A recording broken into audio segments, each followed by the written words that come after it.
see it's getting darker and darker, and there's just no way right now for these drivers to know exactly what's going to happen. These guys are going to have to be really, really careful and tiptoe around the track until it's either and not even 10 minutes into this race, and I feel like we've got enough strategy going on for a whole event, but still a long, long way to go. There's Yellowstone, there's Yosemite, but for racing fans and for Grid Life's Elkhart Classic, the destination is Road America, the National Park of Speed. Free ride in the front of the field here. Look at Emil Tab up the inside for the race lead. We head down to the first corner. And these guys have no idea what they're coming into. Look at this field. They're 2 wide, 3 wide, a couple places slipping. Side by side for the race lead, 54, 48 through 3 and 4, working lap number 60, 110 laps to go. Yusuf Ghali, power move to the bottom of the racetrack, making the short way work. They're going to touch down the hill. This will be a great run for Fuller here. Yeah, typically ran off the track in the final quarter. That'll allow Fuller to get a massive. Here he comes. Does he have a look? Oh, big block there by Sanfilippo. Into the grass goes Ben Fuller through turn 1, and Sanfilippo hangs on. He's loose. No! And he crashes hard in the exit of turn number 2. Don't try it here, boys. They're going to do it. Gritsko backs out. They touch. They're going to crash. Gritsko going to slam the attenuator hard into the wall, and Sarah Testa hits him as well. And big damage on these cars. That's huge. Number 4, people are struggling for grip, going out of every single lane. They're trying to make a run. It's getting really insane. Powered by AWS for the Intercontinental GT Challenge, powered by Pirelli at the Indianapolis 8-hour. We are 7 hours and 18 minutes into this 8-hour event. John Miller way deep on the brakes to the inside of turn number 1 and 2. The spin, the 3 car gets turned around in front of the car. James Houghton looking for a place to go, but he's got Austin Cobb to the inside. Bit of a gap behind. I think that's about 15th or 16th spot as they come out of turn 3. Big slide for this. Getting a run. He's got it. Going to be a drag racing line. Final corner. Checkered flag waving. Here they come. At Virginia National Raceway. To the line. Thompson, Darling, door to door. Banging doors. Fender to fender. I can't believe what we just saw.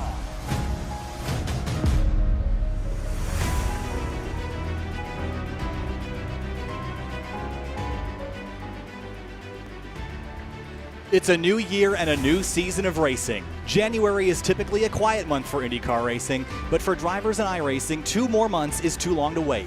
While it's cold and windy in the northern half of the U.S., it's still hot and humid in Florida. That means that Homestead-Miami Speedway is the perfect place to kick off a year-long IndyCar racing campaign.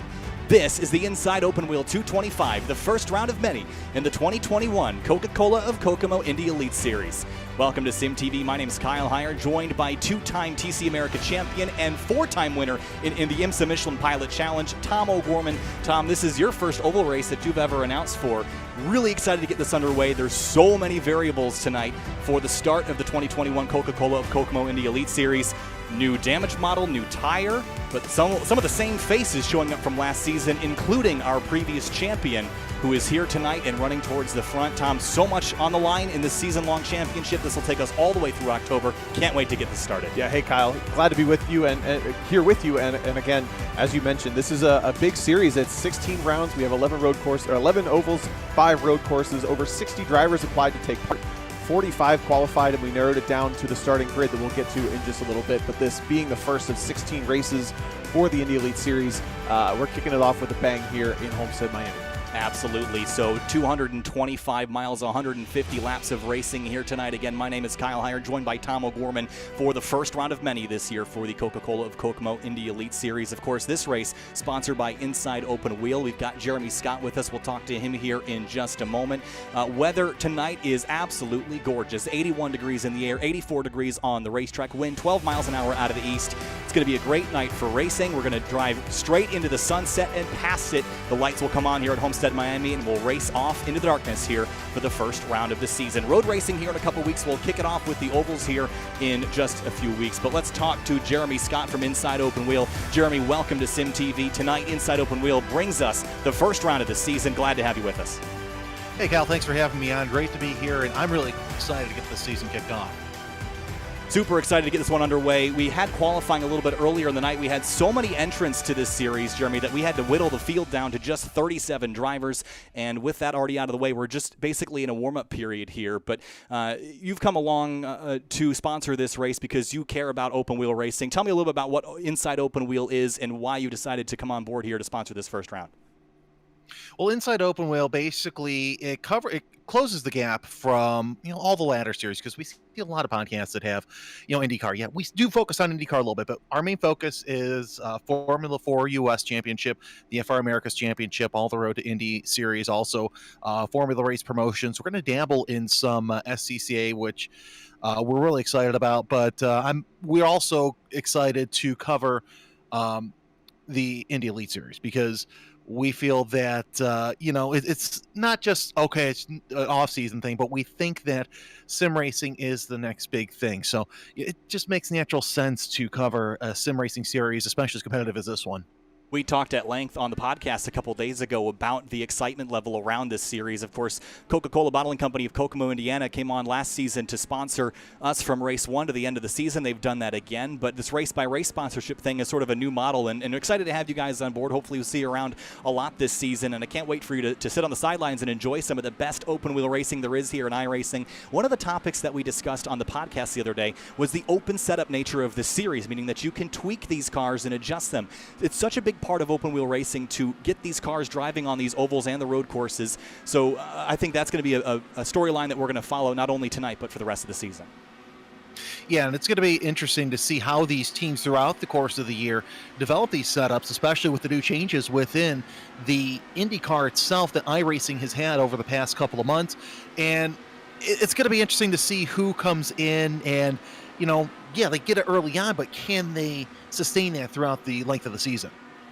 So we got some road racing, some oval racing, a mix of everything, and you've talked a lot about open wheel racing across the board. Tell us where everyone can find you and how they can listen to that podcast I mentioned a moment ago. Where should you send everybody to check that stuff out? Well, we're on basically every podcast format. So if you use Apple, if you use Google Play, if you use Amazon, we're there. Make sure you search for Inside Open Wheel. The logo that you saw on there, that's the logo to look for on your podcast service. Also, make sure you click like, because we've got some big shows coming up in the next couple of weeks. I'm excited about next week. Obviously, we're going to have you on, Kyle. Going to have the winner of this week's show on, but I do a feature in the off-season called Legends of Open Wheel Racing, and I'm really excited for this first one. It's actually a mentor of mine, both in the traffic and racing world, Paul Page. So that's a fun interview. I had fun with it. He had fun with it. So it's a huge interview. Well, Jeremy, thanks for jumping on here. We're going to move on now to the coverage of the pre-race. We'll talk to you again on the podcast later in this week, but sit back and relax and enjoy the show as we get ready for our 150-lap Inside Open Wheel 225. Thanks for the support, and thanks for jumping on. Thanks, Cal. Talk to you later. We'll talk to you later. So, Tom, we got 150 laps of racing currently in warm-up at the moment, and let's have a look here at some of the track facts about Homestead-Miami Speedway here in Homestead, Florida. Population, just about 60,000 people. Not a lot right around the racetrack, as you can see, a lot of marshland around here. Constructed in 1995. This racetrack used to be shaped a lot like Indianapolis. It was actually very similar to Indianapolis, just a little bit smaller. Until 2003, it was changed to have a more traditional oval-style layout, but progressive banking here, more banking up by the wall than down by the apron. We're going to see drivers potentially experiment with the different lines today. Of course, you're new to oval racing in general, at least broadcasting it, so there's a lot of questions I'm sure that you have about how these cars are going to race, but I have to admit, I don't know a lot about these cars either. With the change in the tire, the new damage model, everything is going to be different tonight. You're making a great point, because I'm feeling a little more comfortable wading into this tonight, because I can feel the I don't want to call it tension, but I can feel the question marks in the air coming into the evening. Just in watching the last 20 or so minutes of practice, we can see drivers trying all different lines across Homestead. It is a pretty wide track.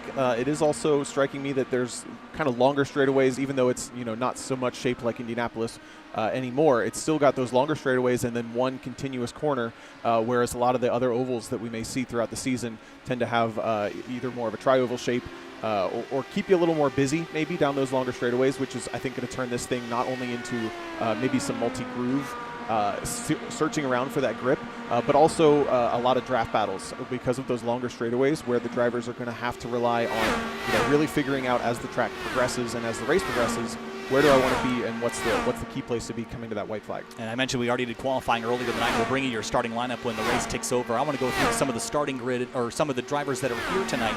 Drivers that are returning from last season. Liam Quinn is here tonight in the number 44 car. Good to have him back with us. He races from the UK, so this is awful late for him here tonight, so glad to have him back with us. Ray Kingsbury is back along with Matt Kingsbury. He's in the field too. Adam Blocker in the number 74 has a lot of success in this series going back several seasons. If I had to pick one driver I thought was going to be the one to win the championship on day one, I'd be picking Adam Blocker. Yeah, he's got the third most wins in the history of the series, according to the stats I have in front of me. So I would put my money on him being one of the cars to watch. But last year's champion, Philip Kraus, is here. He was a rookie last year and is now coming into this series with a lot more experience under his belt, at least with the Indy Elite Series. But he's got the same challenges, the same unknowns as everybody else coming into tonight. So it'll be interesting to see how that former rookie, now a seasoned champion, adapts to the night. We're going to talk about this a little bit more at length later this evening, but one of the big differences between this series and some of the others you may see here on SimTV or elsewhere is the fact that we're running open setups here. That means that you can tweak this car, you can change the anti-roll bars, you can change the aerodynamic components on this car in practice and qualifying, and we're going to get to see a lot of that here tonight. You can see on the right front of your screen here, I'm actually going to circle it for you, that is one of the wickers on the front nose of this car. You can actually set them up to go all the way across the width of that front wing. There's actually 3 different stages of it that you can add. That looks like the middle stage on Philip Kraus's car. It's always a balance between having more drag and more downforce versus less drag and less downforce, Tom. In traffic, you might want to have a little bit of downforce to negotiate and deal with some of that aero push that you're going to be experiencing. But if you're all out front, to heck with it. You're going to want to be slippery and drive away. Yeah, it's always a balance too. Switching between qualifying and race sessions, which one's going to be the preferred setup in each situation.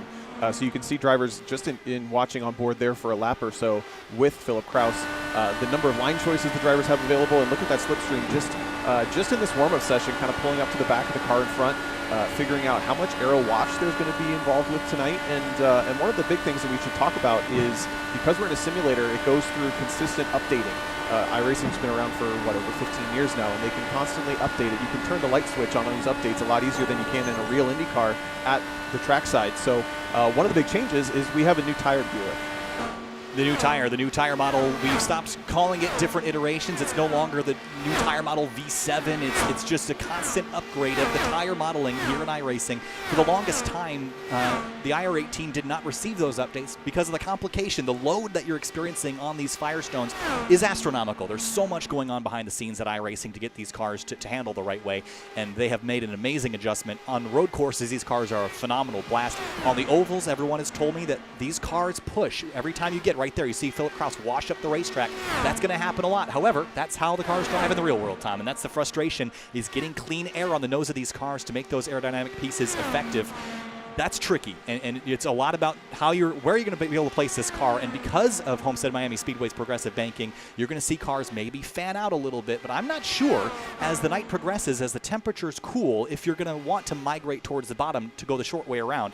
Again, big question mark. This is going to race differently than every other race we've ever seen. Yeah, just taking a step back from this specific race and looking at iRacing as a bigger picture with the sim. It's a sim I spend a lot of time in, and I think as we've seen this kind of last round of upgrades get added to the game, I find it to be in a better place than ever, but it definitely has shifted from one style to another style. And if drivers were used to where the game used to be, I should stop saying game, the simulator used to be, they may not have adjusted so well to where it is now, but I do find that it is more realistic than ever, and I think that that's a great place to be. Of course, iRacing used by a lot of drivers from all over the place. Some drivers find themselves more at home in other simulators, but some like it here in iRacing. And one driver that we talked about in the pre-race was actually Flynn Lazier, Tom, who you recognized on the timing and scoring as someone who has some real-world racing experience. Yeah, I've actually had the pleasure of announcing a number of real-world races as well, some SCCA club racing, some of the series that Jeremy referenced in the intro, and it sounds like there's a lot of crossover in what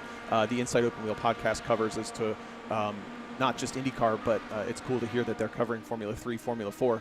I've raced for Honda Racing for a long time, and they are across the board involved in that level of open wheel racing, and Flynn Lazier is the only name on the list that I think, as I look down, I recognized from real world. And obviously, if you're an IndyCar fan, you know the last name.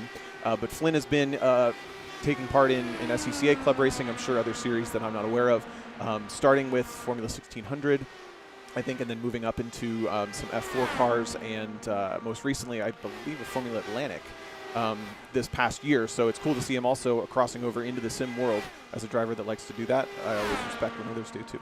And while Flynn has some real-world racing experience, the vast majority of drivers in this field do not, and there's a dichotomy there between those that have the real-world experience, have the seat time, especially in Formula cars, versus drivers that come from a sim racing background and might know how to manipulate the cars better. We already mentioned Adam Blocker. I want to talk about his teammate, Henry Bennett, here for a moment. Was just almost in contention for a championship in the past couple seasons in that 007. Another driver from the UK joining us here tonight. Pretty late for him, but going to be rolling off the pit lane. Now, one of the other things I want to talk about was this pit lane entry and exit road. You're going to have to use it both on exit and on entry, like we saw Henry Bennett just do. You can't just peel off a turn 4 and dive to pit lane. Got to run that access road, Tom. And as wide as the banking may be, that access road becomes very, very narrow, and it's almost disorienting too when you've been at speed for so long. We talk about the pit window in a second, but you've got to plan ahead to know how much you need to slow that car down. It's a practice and a rhythm thing, because you're going from well over 200 miles an hour on the banking with a lot of banking to help you go that fast to a very flat, very narrow access road. Should correct myself real quick. It was Formula Enterprises that Flynn Lazier was in, not Formula 4. Gotcha. See the sun setting here, and we'll have one more look at the weather information before we move off into the race session. 81 degrees, 84 track temp. Again, the temperature is not going to fall all that much, but what will happen is the track is going to rubber in, and as it does, we're going to see the grip level move around a little bit. And on top of that, the more drivers run a specific line here in iRacing, the track is actually going to collect that heat from the tires, from the friction, and actually reduce the grip level in certain areas. So we're going to see drivers maybe move around a little bit, and we'll talk about that more in just a moment with our keys to the race. But a minute left here in warm-up. Again, 150 laps worth of racing. Super excited to get this one underway.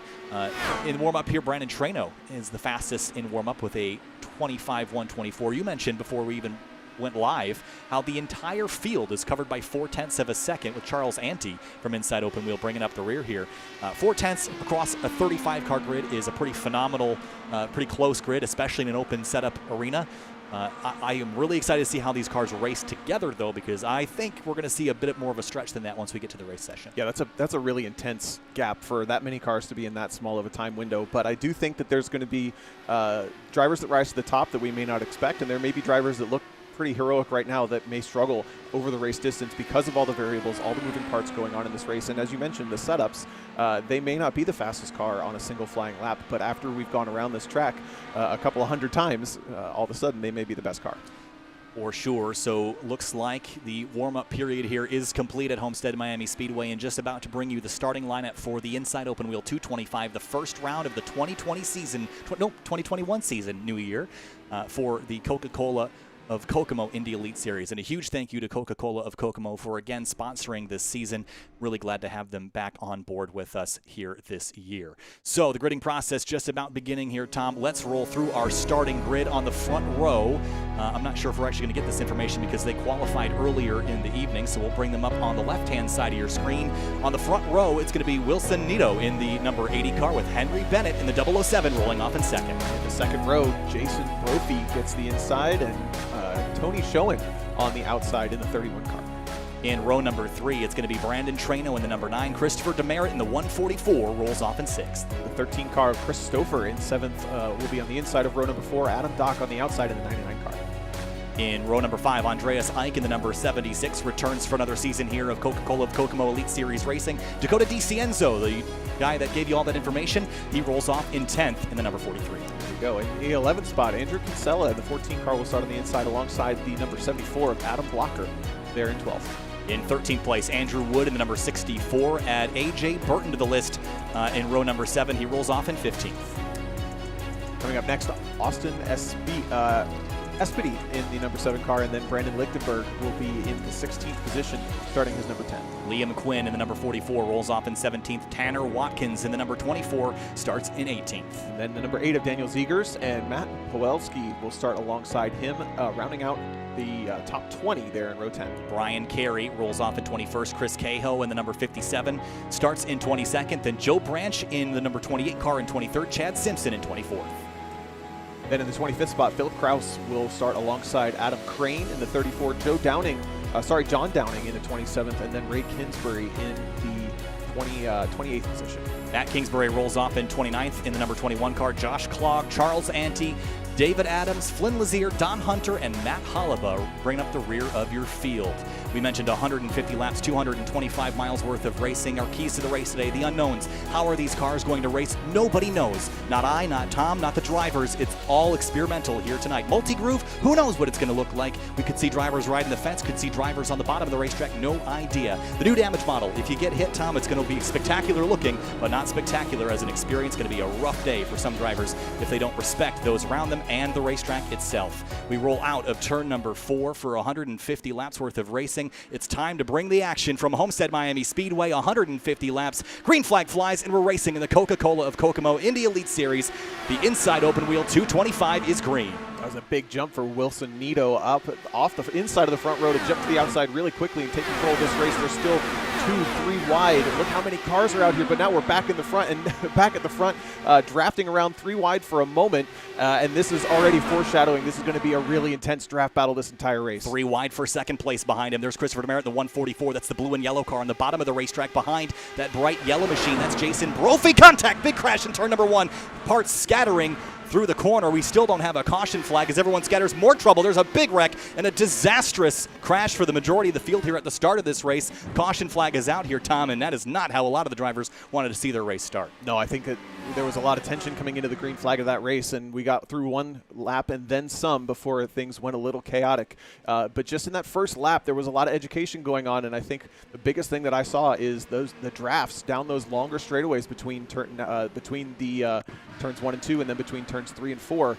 That is definitely going to factor in this entire race, and probably why it turned a little more chaotic than they expected. Yeah, Brandon Trano was the first one that got up into the fence, and he just rode the wall for a little while, and the rest of the field piled in there. A handful of drivers. Matt Hollaba might have gotten through it with that big crash. It's going to remove probably a handful of drivers from the running here as we head back live. Henry Bennett is the driver that will take the lead for the time being, but the damage model, Tom, it's going to cause a lot of drivers to end up in the garage area here, and Chad Simpson missing parts and pieces. Matt Kingsbury with some damage. You see the left front part of the wing missing. David Adams, that car is destroyed. Trano is out. Wilson Nito, our pole sitter, that car is completely destroyed. It's just a shell sitting on pit lane. And I think that was the driver that was in the middle of that 3 wide entry to turn 1 after our current leader took over the lead going into NASCAR 3. You just see how that car is completely disintegrated down to a chassis basically at this point. Now the question becomes, how hard do you work to stay out in this race? Because it's a 16-round championship, 1 bad race is not necessarily the end of the world, especially this early on. Maybe you can make a comeback. Tanner Watkins in the 24, also on pit lane. Brian Carey going to bring up the rear. A couple drivers getting their cars fixed and back out on the racetrack, so an early issue for a handful of drivers. I count 6 of them on pit lane with very severe damage. Henry Bennett, though, takes over the lead in the number 007. Jason Brophy in second place. It's been a while since we've been here at Homestead, but I remember that Jason Brophy actually won a race. I believe he was the winner of this race last season here, Tom. So, and this was one of his first races in the series. So maybe he's the one to watch tonight here at Homestead. Yeah, he is the defending winner.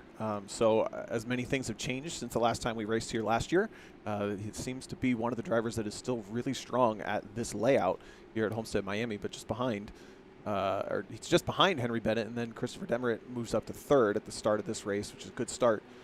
But I think without a longer run, it's hard to say, but again, we just learned a lot real quick there in that first lap and a quarter. Yeah, we certainly did, and I think one of the things we already discovered is that you can run 3 wide. I don't think it's the fast way to run.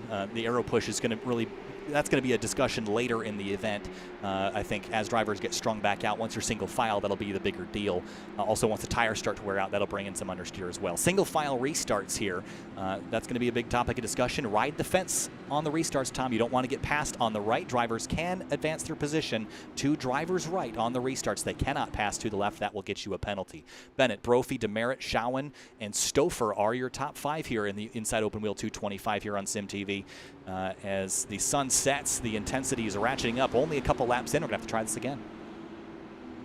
Looks like the top 20 did not take pit stops yet, but that means there's a significant number of cars that did. I think that's about 15 cars or so by my count, did hit the pit lane at some point during that caution period, whether they took damage or just chose the opportunity to roll through the pit lane. Not sure why you would do that, but a number of cars have already seen pit lane, which means the top 20 all stayed out and are kind of keeping the tires, looking at them, setting up nice and high to make sure they don't get passed on this restart. And I think the other topic of discussion, how much tire wear will we see? Is it worth it to come down pit lane and get tires 5 laps after the race began? We're going to find that out a little bit later. Coming back to the restart now, lap number 6. We'll try this for a second time. About an hour and 13 of racing remaining. Green flag back in the air. Henry Bennett launches. He pulls down at the bottom of the racetrack to try to break the draft. Off into turn number 1. There's Demerit and Schowen battling for 3rd. Andrew Kinsella in the number 14 car. He is back in that sort of teal seafoam green car behind Austin Espedy in the number 7. AJ Burton is back. Burton showed up to a lot of the big oval races last season, was very successful. I think we'll see more of that here tonight, riding on board with him as they come out of turn 4. Car got in the fence there. And we'll carry on and getting a little racy up at the front. Tony Schowen and Demerit still side by side. Swapping spots this time. Last time through, they had been in the opposite lanes from each other now, but it looks like that low line on these fresher tires is definitely the one to be on. I think we'll see that move up just a little bit as the tires wear off. But you see Demerit trying it around the outside. He's almost up against the wall on the way in and sweeps easily around the outside, actually. So maybe all these lines are going to work at different points throughout the night. The top 4 kind of pulling away just a bit, and then there's a big bump starting with Andreas or Ike in the 5th spot. Got a whole lot of cars in his mirror. Andreas Ike in the 76 car. Chris Stouffer bringing up the rear here. He was successful on some of the ovals last season as well. He's going to juke to the driver's left off into turn number 3, side by side into that corner, and he will go through and take that position away. Andrew Wood is back with us again this season, watching from behind. The new aero screens on these cars, another topic of discussion. We didn't have this for the, I believe, some of last season, and it definitely hurts your vision a little bit right in the center of your screen if you have virtual reality like Spark VR.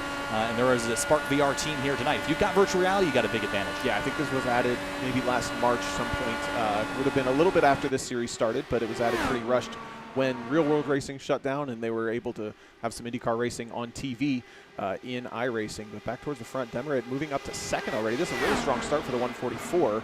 And now it's kind of a 3-car battle. Henry Bennett's got a bit of breathing room, running the bottom, and trying to stay as much out of the draft as he possibly can, because that draft is looking like a heated race tonight. The one thing I'm noticing is that we're seeing drivers pull down away from the wall on the straightaway, a lot like you see at Indianapolis, Tom. These cars actually create drag up by the wall, and if you pull off the fence, you've got a better chance of keeping that drag away. It also breaks the draft from the driver behind, which is why you might see drivers doing that. Deeper in the field, there's Austin Espedy in the number 7, chasing AJ Burton, who we mentioned earlier. Adam Dock in the 99, he is side by side with Adam Blocker, actually in front of Adam Blocker, one of the reigning champions of this series, running in 11th place. He started this race back in 12th, so he has gone effectively nowhere as he gets by Doc for 10th spot.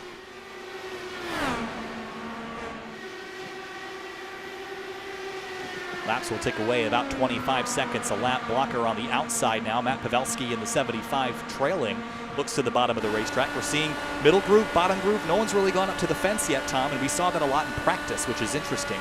Maybe just experimentation more than trying to find speed. Yeah, I've seen a lot of over-unders so far, and if you come in on the high side, you look like you can kind of undercut the driver on the exit. We'll see the Valvoline car on the outside there. He was high on the inside and now cuts to the bottom for maybe an entry into turn 1 as we start lap 13. Not able to make it happen this time, but it looks like the kind of ebb and flow of high and low. When you're interacting with one or two other cars, at least you can kind of set up those over-unders. And I have been trying to pay attention to how quickly does the car with the over and then the under pass before the start-finish line. Can you win exiting from turn 4, or do you have to lead into turn 3 maybe?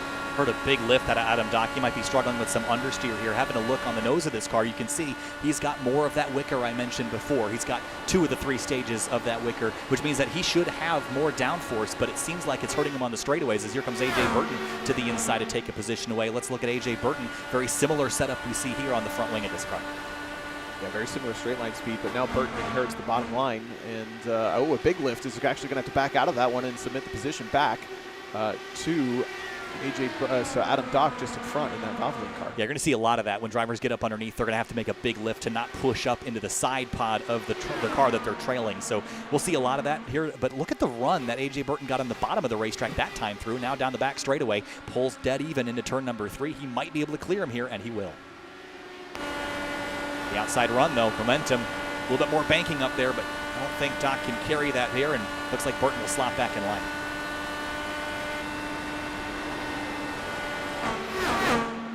We saw Adam Blocker hunting for that white line, a very different line that we're seeing him take. He's caught Matt Pavelski. Actually, Pavelski got back by him Blocker was up as high as 10th, and this is the ebb and flow of this series. Blocker was so hard to beat last season, but here he is searching for speed and struggling to find it here, Tom. Yeah, this is that gap right there that you can see on your screen is basically the top 10. Adam Blocker there in the bright blue car trying on the outside to break into the top 10. He's going to make it work. Look at the momentum he can carry around that side. And Brendan Lichtenberg drops to the 11th position. And now Blocker sets his sights, the big closing up on the draft down the straightaway between 2 and 3, up onto the back of Matt Pawelski. Those drivers, again, battling for 9th, 10th, and 11th. Yeah, Brendan Lichtenberg is a driver we saw really excel at the short oval, so I think he's looking forward to some of the smaller tracks. And I think he actually excels in the places where you deal with aero push, is to see Blocker just dive underneath Pavelski for 9th spot. So move Blocker up. He's actually gaining speed as the run goes on. Other drivers are burning up their Firestones potentially. Yeah, and that's one of the things I mentioned early on is a car that is fastest on a single flying lap may not be the fastest car to race. As we've seen already, number of drivers showing signs of tire wear, showing signs of lack of straight line speed, even though the car might be good in the corners.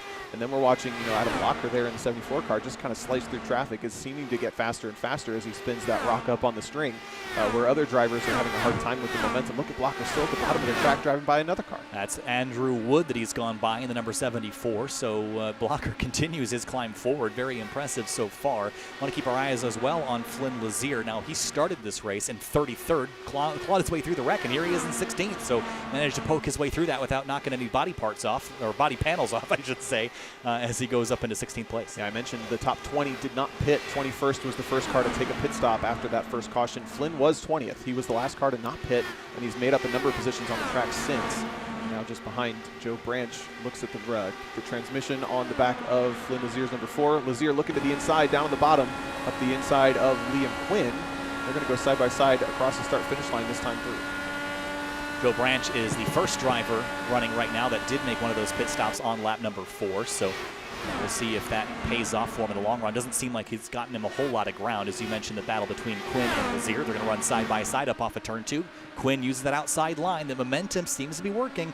Going back to our keys to the race, multi-groove was one of those questions, and so far it seems like both lines you can make passes. Yeah, I think that there's kind of pros and cons to both lines, and it looks like you're going to have to figure out when you're willing to take the hit, when you're willing to take the downside so that you get the upper hand on the other person. Because if you're coming in shallow, it looks like it's tough to end up with a good run off the corner. But if you open that corner up, someone who's entered high can drive past you on the inside there. Now looking at Wood is side by side with Brendan Lichtenberg, trying the low line this time, but he's not going to be able to wash up, and that's what's going to give him the poor run off the corner. Has to tuck back in. So Lichtenberg in 10th in that number 10 car, trailing Andrew Wood, who's been successful on the ovals in the past. The road courses have typically been a weak point for him.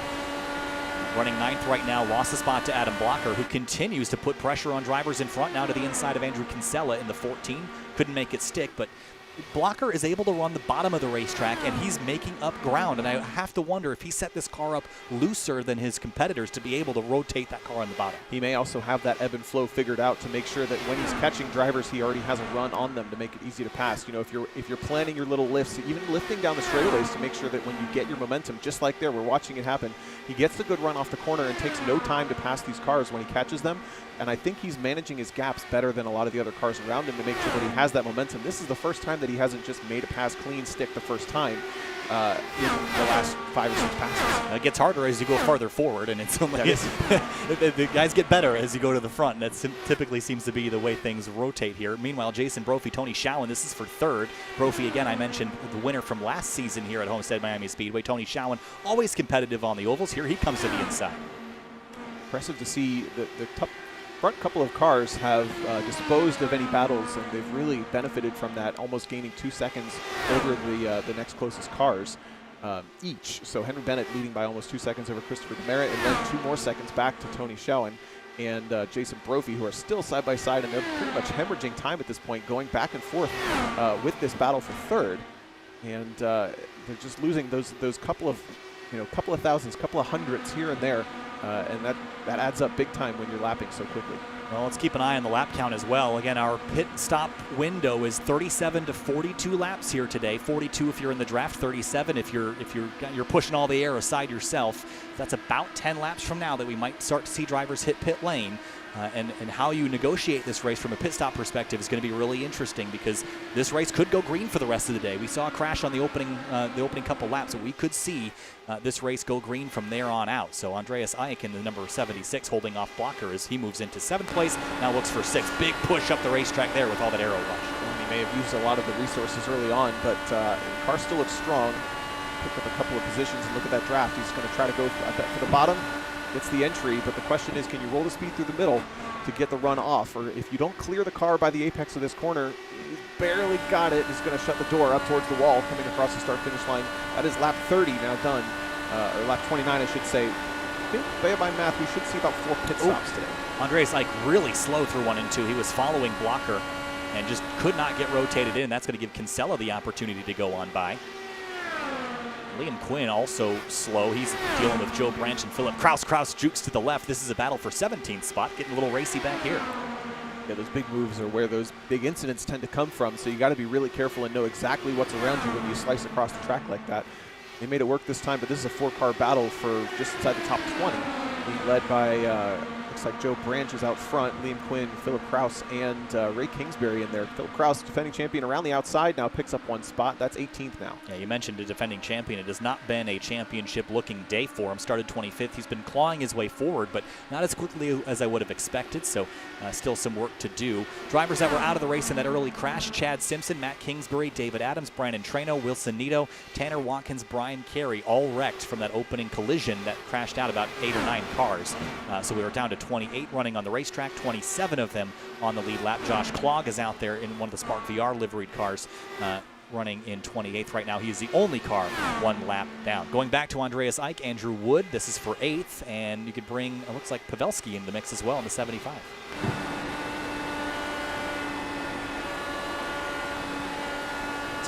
Lifting mid-corner. That's not where you want to be lifting. You want to do all your lift right at the beginning of the corner, then get back to the throttle and carry it for the rest of it. If you hear drivers lifting mid-corner, it means they're really struggling with understeer. Yeah, we're kind of closing in. We're within 5 laps of that pit window opening, and you can hear him just pedaling the car. The driver in front with just a total death push. Andreas Eich almost collected the wall on the exit of NASCAR 4 there. Was able to collect it, but lost a lot of ground, and now they're going to go side by side through 1 and 2. Eich and Pawelski. Pawelski now has the position and closes the door up into the wall. He's got it, moves himself into 9th place. Eich back to 10th. You see Brennan Lichtenberg in the background, holding on to 11th place. And within about 5 to 6 laps between when we'll start to see the pit stop sequence happen. And I mentioned the pit lane entry. You have to use the access road in turns 3 and 4. I'll bet you we see at least one driver run off of it and slide up onto the banking. So that's a concern for sure. Out up front, Henry Bennett has been leading this race ever since the restart. He has led 33. Actually, he's led every lap of this race so far, Tom. Yeah, he claimed the lead really early on. Down the back straightaway was the first draft pass we saw, and then we went full course caution. So technically, other than the green flag, he's led across the stripe every single lap in that dark green with red wheels machine, and leads by about 1.6 seconds. I've been watching really closely the lap times between Bennett and Chris Demerit just behind. And only about 4 or 5 laps ago did Demerit start to run faster laps than Bennett did in the lead. So Bennett had a good 25 to 28 laps that he was the fastest car on the road course or on the racetrack for the beginning of this race. Now it looks like he may have used his stuff up, but that's pretty perfect. You know, you get yourself about a 1.5 second gap. Demerit's closing in quickly now, but we're closing in on that pit window within 2 laps or so. Mentioned a road course. We got Barber Motorsports Park coming up here in a couple weeks. I believe it's our 3rd race of the season. We had to do another oval before we get to go there. And one of the other topics of discussion we'll have to talk about when we get to the road course is the multiple tire compounds the drivers will have. They'll have the primary tire, the black sidewall tire, and the alternate tire, which is the red sidewall tire. I've heard that the alternate tires are not very long-lasting, and they burn up really quickly. So there's Lichtenberg on Eich for 10th. He goes through and puts himself in the top 10. Eich, though, going to fight back on the inside.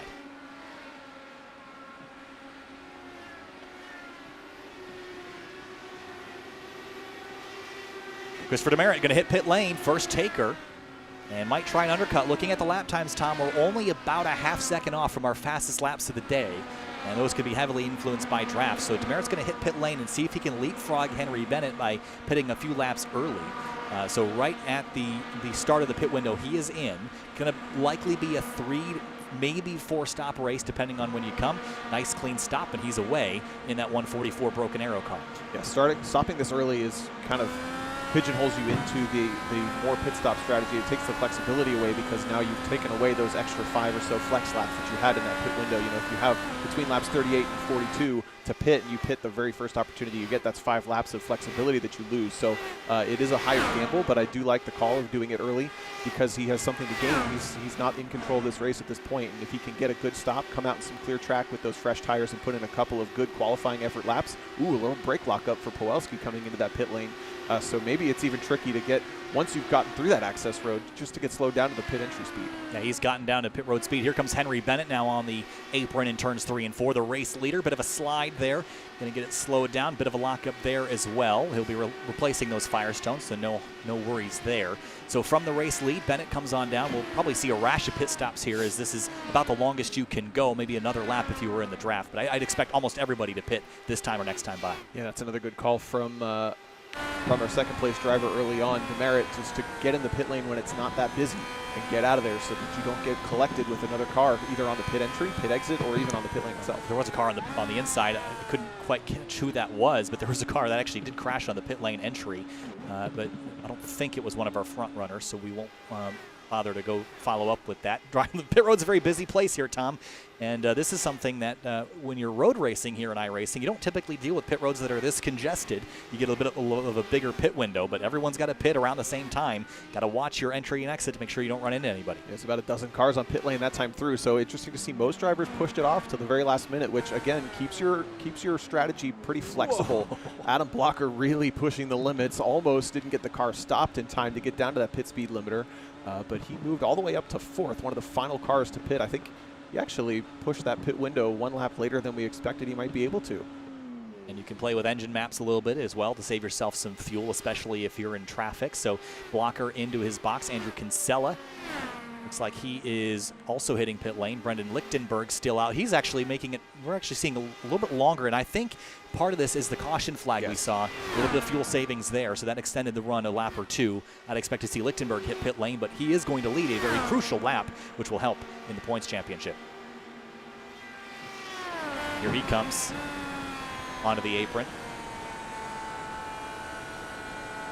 Being very conservative here. Pit road speed doesn't start until we get to the yellow cone, but you don't want to run wide off the course, and if you do so, you will get yourself a invalid pit lane entry penalty, which will be very costly. So Lichtenberg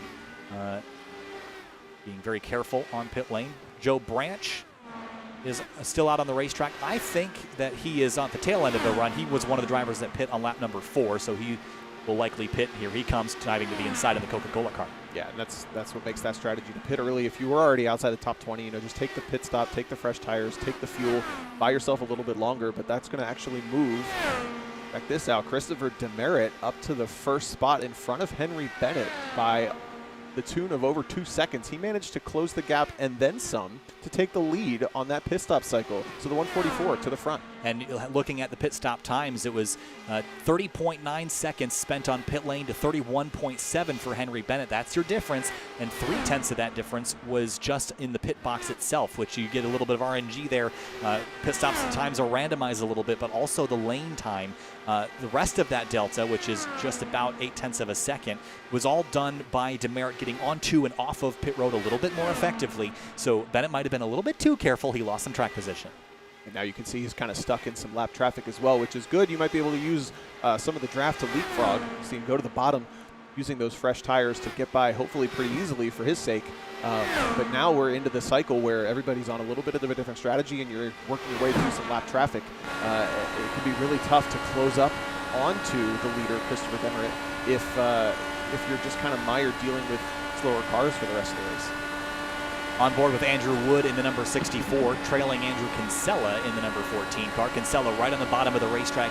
On fresh Firestones, you get a bit more opportunity to search around for grip because you've got grip that will allow you to stick to the bottom. You're going to wear your stuff out, though, so I wouldn't really recommend staying down there for too long.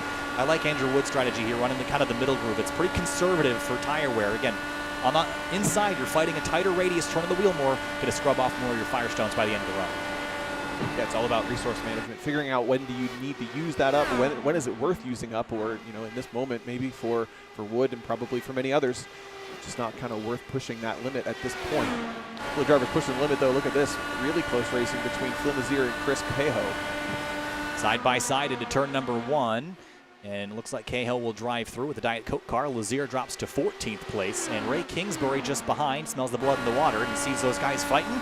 And you mentioned earlier that when you see two drivers side by side, they are absolutely obliterating their lap times in the wrong direction. They're going a lot slower running like this, and that's going to bring Kingsbury right into this fight for 13th. Sure, and by obliterating, it might be 2 or 3 hundredths, but again, that adds up so fast. So you're also basically doubling the amount of draft the car behind you can pick from. You're really expanding that open air, so it's going to just draw those other drivers in even closer. But I'm just watching the battle towards the front. There's a lot of ebb and flow right now between Christopher Demeritt and Henry Bennett, and it really looks like Bennett is closed in pretty significantly from what was closer to 2 seconds now down to about a second between the two of them. Yeah, we'll keep an eye on that as these two continue to go back and forth, bringing Kingsbury and Kraus back into the mix. Here's that over-under I was talking about. Look at Flynn Lazier, runs high on the way in, and now is able to close up on the way out, gets the draft pretty early, and now he's got a great slingshot. If he wanted the in-tray, he's going to take it down to the inside, and now the exact opposite is true, now in favor of Chris Cahill. So what I really am curious about is if you make this move, who leads across the start-finish line? It looks like it's going to be Lazier, but it's close. Yes, it is. So you really want to be benefiting from that over-under off of turn 3 and 4. And the reason why you're bringing it up is potentially if you have the scenario in the closing laps of this race, you want to know where to put yourself, very much like you would consider it at a restrictor plate track in a stock car. It's a lot more of a chess match here in oval racing than it is in road. Road course, you want to be leading all the time, unless you're running a Miata at Road America. Here, it's a lot more of a chess match and a lot more strategy going on in your head, and some of this might be practicing for later. Go back to the front. You mentioned Christopher Demeritt in the 144 and Henry Bennett in the 007. 1.3 seconds separating them now, but we did see Bennett close within a second. He did drop back off again. How much is out front going to be an advantage? I would say fairly significantly, given that Henry Bennett seems to have hit a wall here about a second back, and I don't think he'll be able to break through this. Yeah, sure. Track position is key, but it's looking like clean air is really even more important. So you see Bennett is being pretty careful about where he places the car behind this lapped traffic that he's coming up on. Demeritt is 2 cars up the road, not just 1. So look at Bennett trying to make sure he stays completely out of the aero wash of the car in front. Looks like the Valvoline car that we were watching earlier, and now benefiting from the slingshot down the straightaway, but I think he's going to make sure that he keeps that clean air as much as he possibly can. Yes, down low once again. I mentioned that this is not the same kind of racing that we saw last season. Aero push was definitely there, but it wasn't to the effect that we're seeing now. And everyone these cars are racing terribly. And the drivers probably think these cars drive like crap, but that's the reality of how these cars drive on the oval. I say iRacing hit the nail on the head with that. Pretty impressive modeling. It's frustrating, but that's the whole idea of moving to the IR18 was to make it better than the DW12 was, which it is a step forward in that regard, especially on the road courses. But the ovals, you're always fighting physics in that regard. So 1.3 between the two race leaders. A little bit deeper in the field, there are still some battles going on. We mentioned Chris Cahill and Flynn Lazier. Now Kingsbury was able to take advantage of some of that battling, and it's closed in on the 57. So you see it looks like Flynn Lazier is able to pull away pretty comfortably. As he's now 2 cars up the road, 3 cars up the road. He's the dark car at the front leading into turn 1 right now.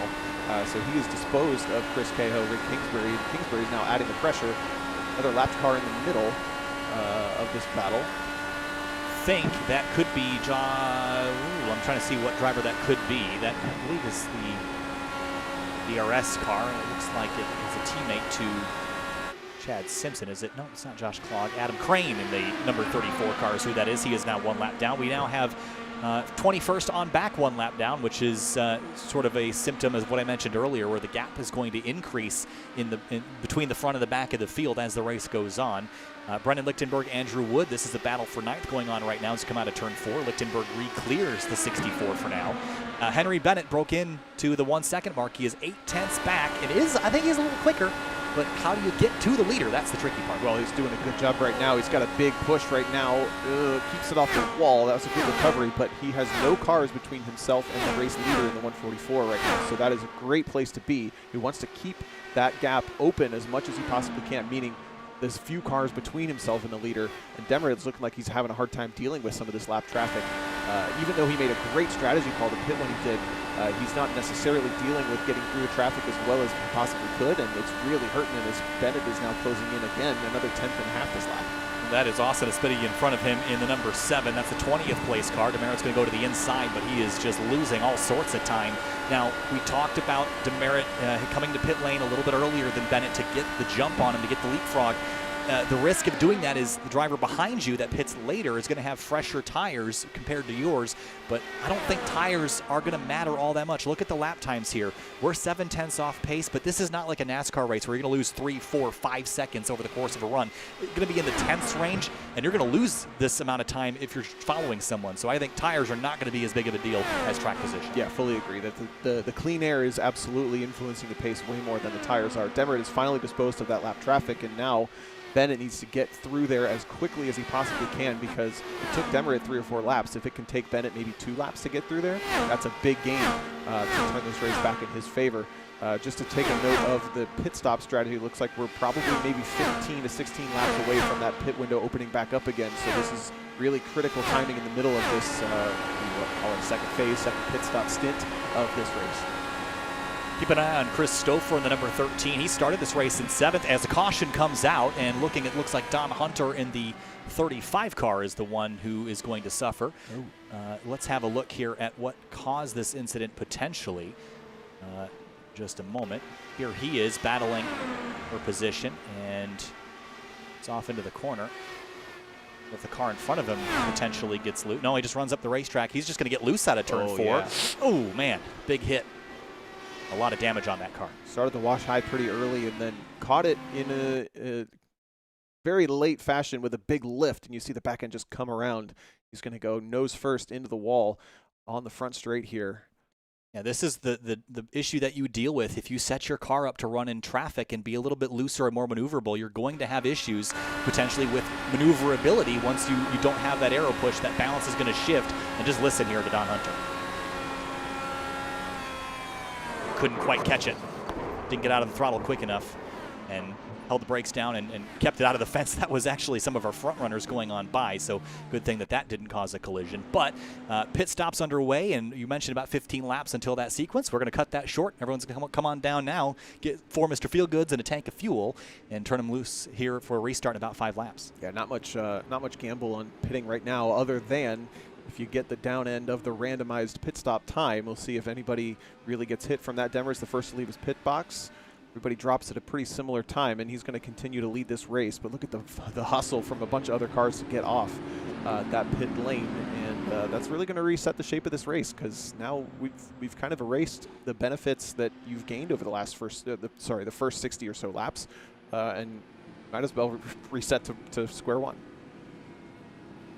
You're watching the Inside Open Wheel 225 here from Homestead-Miami Speedway. Of course, this is the first round of the 2021 season. We go road racing in a couple weeks at Barber Motorsports Park to bring up a little bit different strategy, a little bit different dynamic, but some oval races to start the season. So far today, it's been Christopher Demerit and Henry Bennett trading blows at the front of the field. Bennett has led the majority of the race so far until that first pit stop where Demerit then took the lead. Jason Brophy, last year's winner, runs in 3rd. Tony Schowen in 4th.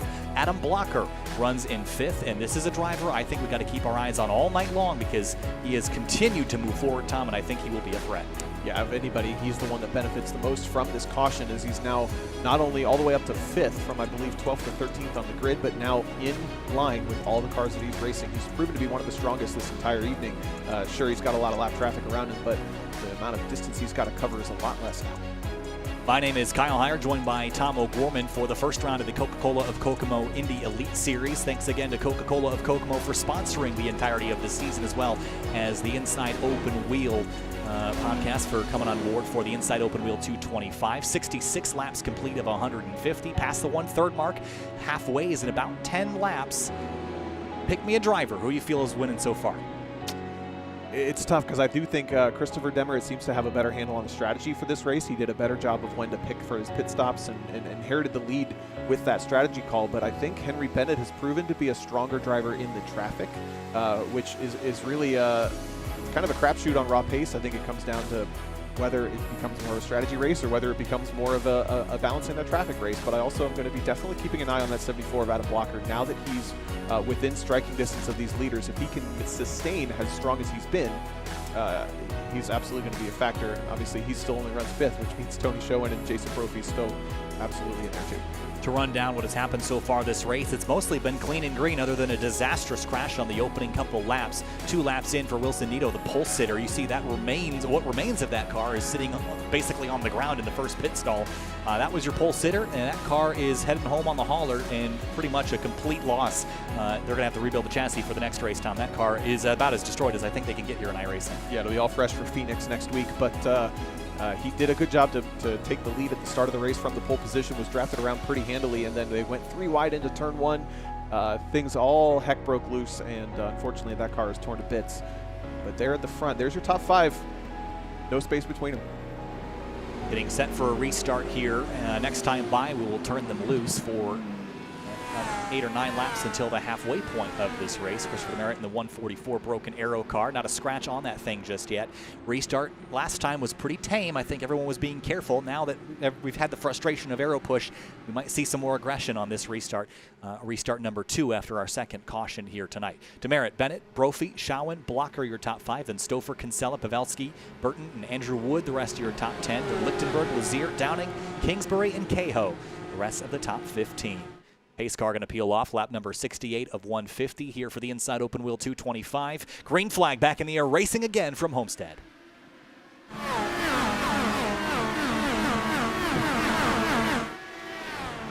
Merritt clear. Jason Brophy goes way high. Schoen's going to go to the bottom of the racetrack. That's a weird line to take on the opening lap after a restart time. Not up to speed yet. The short way around is going to be the fast way, and he's slow out of turn 2. Yeah, interesting choice. He might have trying to run the high line to keep some air on the nose of that car, but it's really not paying off. He's just dropping like a rock at this point to allow at least almost outside the top 10 at this point.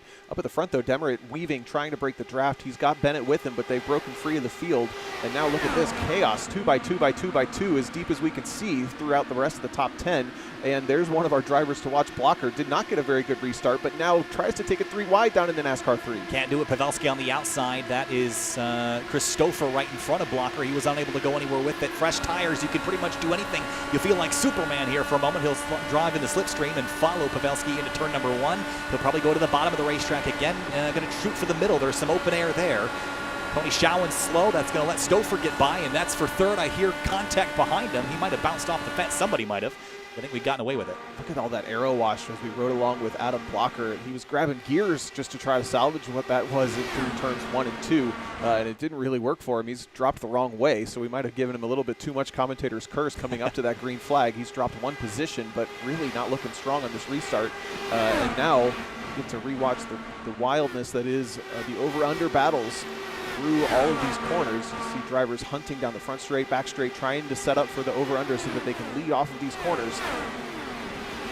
Seeing a lot of openness in the grooves in the opening parts of the restart. You can run pretty much from the line to the fence, and drivers have chosen to do that so far. Jason Brophy, such a weird line to take on the initial restart, though. Went straight to the high side, lost a bunch of positions, running down here in 8th. I don't quite understand that, but it seems like he's really struggling right now. No, it might have been one of those positions where he knew he couldn't make a sudden move and had just kind of solidified being in a bad spot at the wrong time. He's now back to racing and is trying to make sure that he can get back by. This is Adam Kinsella just in front of him, or Andrew Kinsella just in front of him. He's looking racy again, so he wasn't doing it on purpose, I don't think. Whoa, 3 wide. Oh, that's Andrew Wood up the inside. On the outside, it's actually A.J. Burton in the 15. That's going to get really tight here. They're going to push up the racetrack. The 88 had to back out of that, and he will, but he's going to kill all that momentum. And here comes Philip Kraus, defending champion of the series, to the bottom of the racetrack. He'll go through and take 10th place away. Wow, and Kraus was 16th on the restart. He's up to 11th, so if anybody's got the opposite end of the stick from what Brophy had, it is Philip Kraus. They're poking out in the red and white car. He's about 5th in line.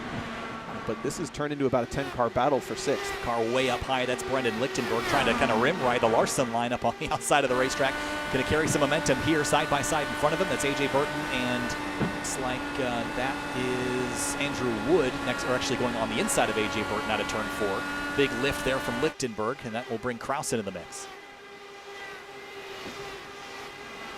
There's Burton on the outside of Andrew Wood. Wood right against that white line. We haven't seen anyone make the fatal mistake here at the 1.5 mile ovals. If you touch the apron, the transition from the banking to the apron with the left front tire. That car will turn like a top. We haven't seen anyone make that mistake just yet, but I think it'll happen before the end of the night. There is Kraus on the bottom of Lichtenberg. That's for 9th, or actually make that 11th place out of turn 4.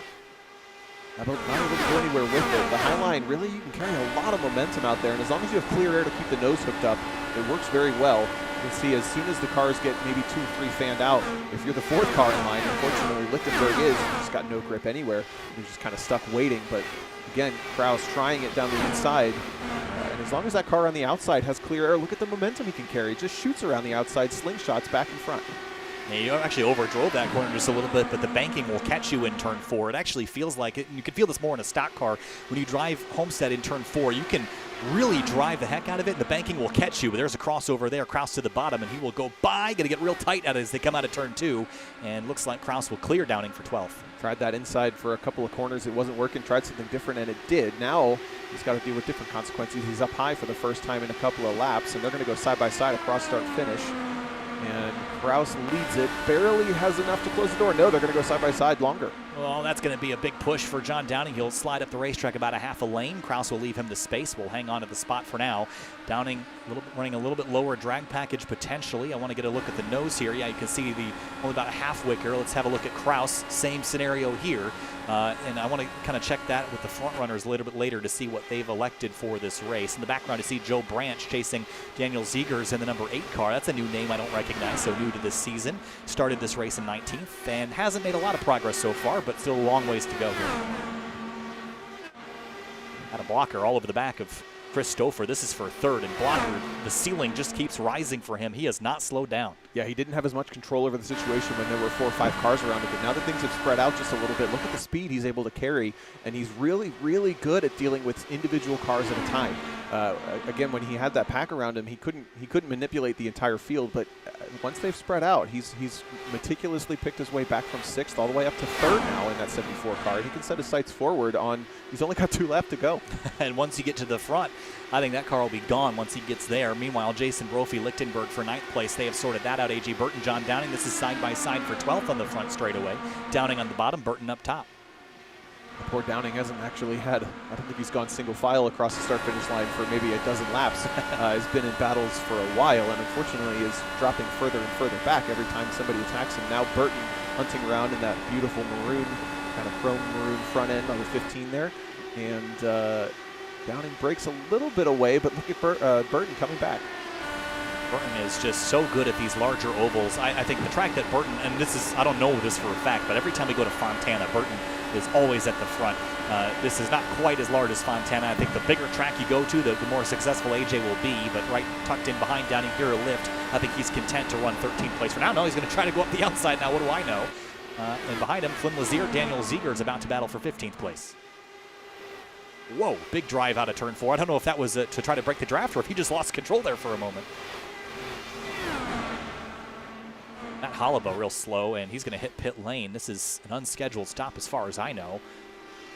Looking, only 18 laps into a run, unless I didn't catch what his stint was before, but let's put him a lap down or so. Yeah, if you remember, a number of cars didn't pit on that caution. Looks like Andreas Eich and Adam Crane both did not pit either, along with Josh Klog. So we'll probably see a couple of cars trickling through pit lane as they deal with the consequences of not pitting under the full course caution. But for the most part, the top 20 have all pitted. They're about 19 laps into the run.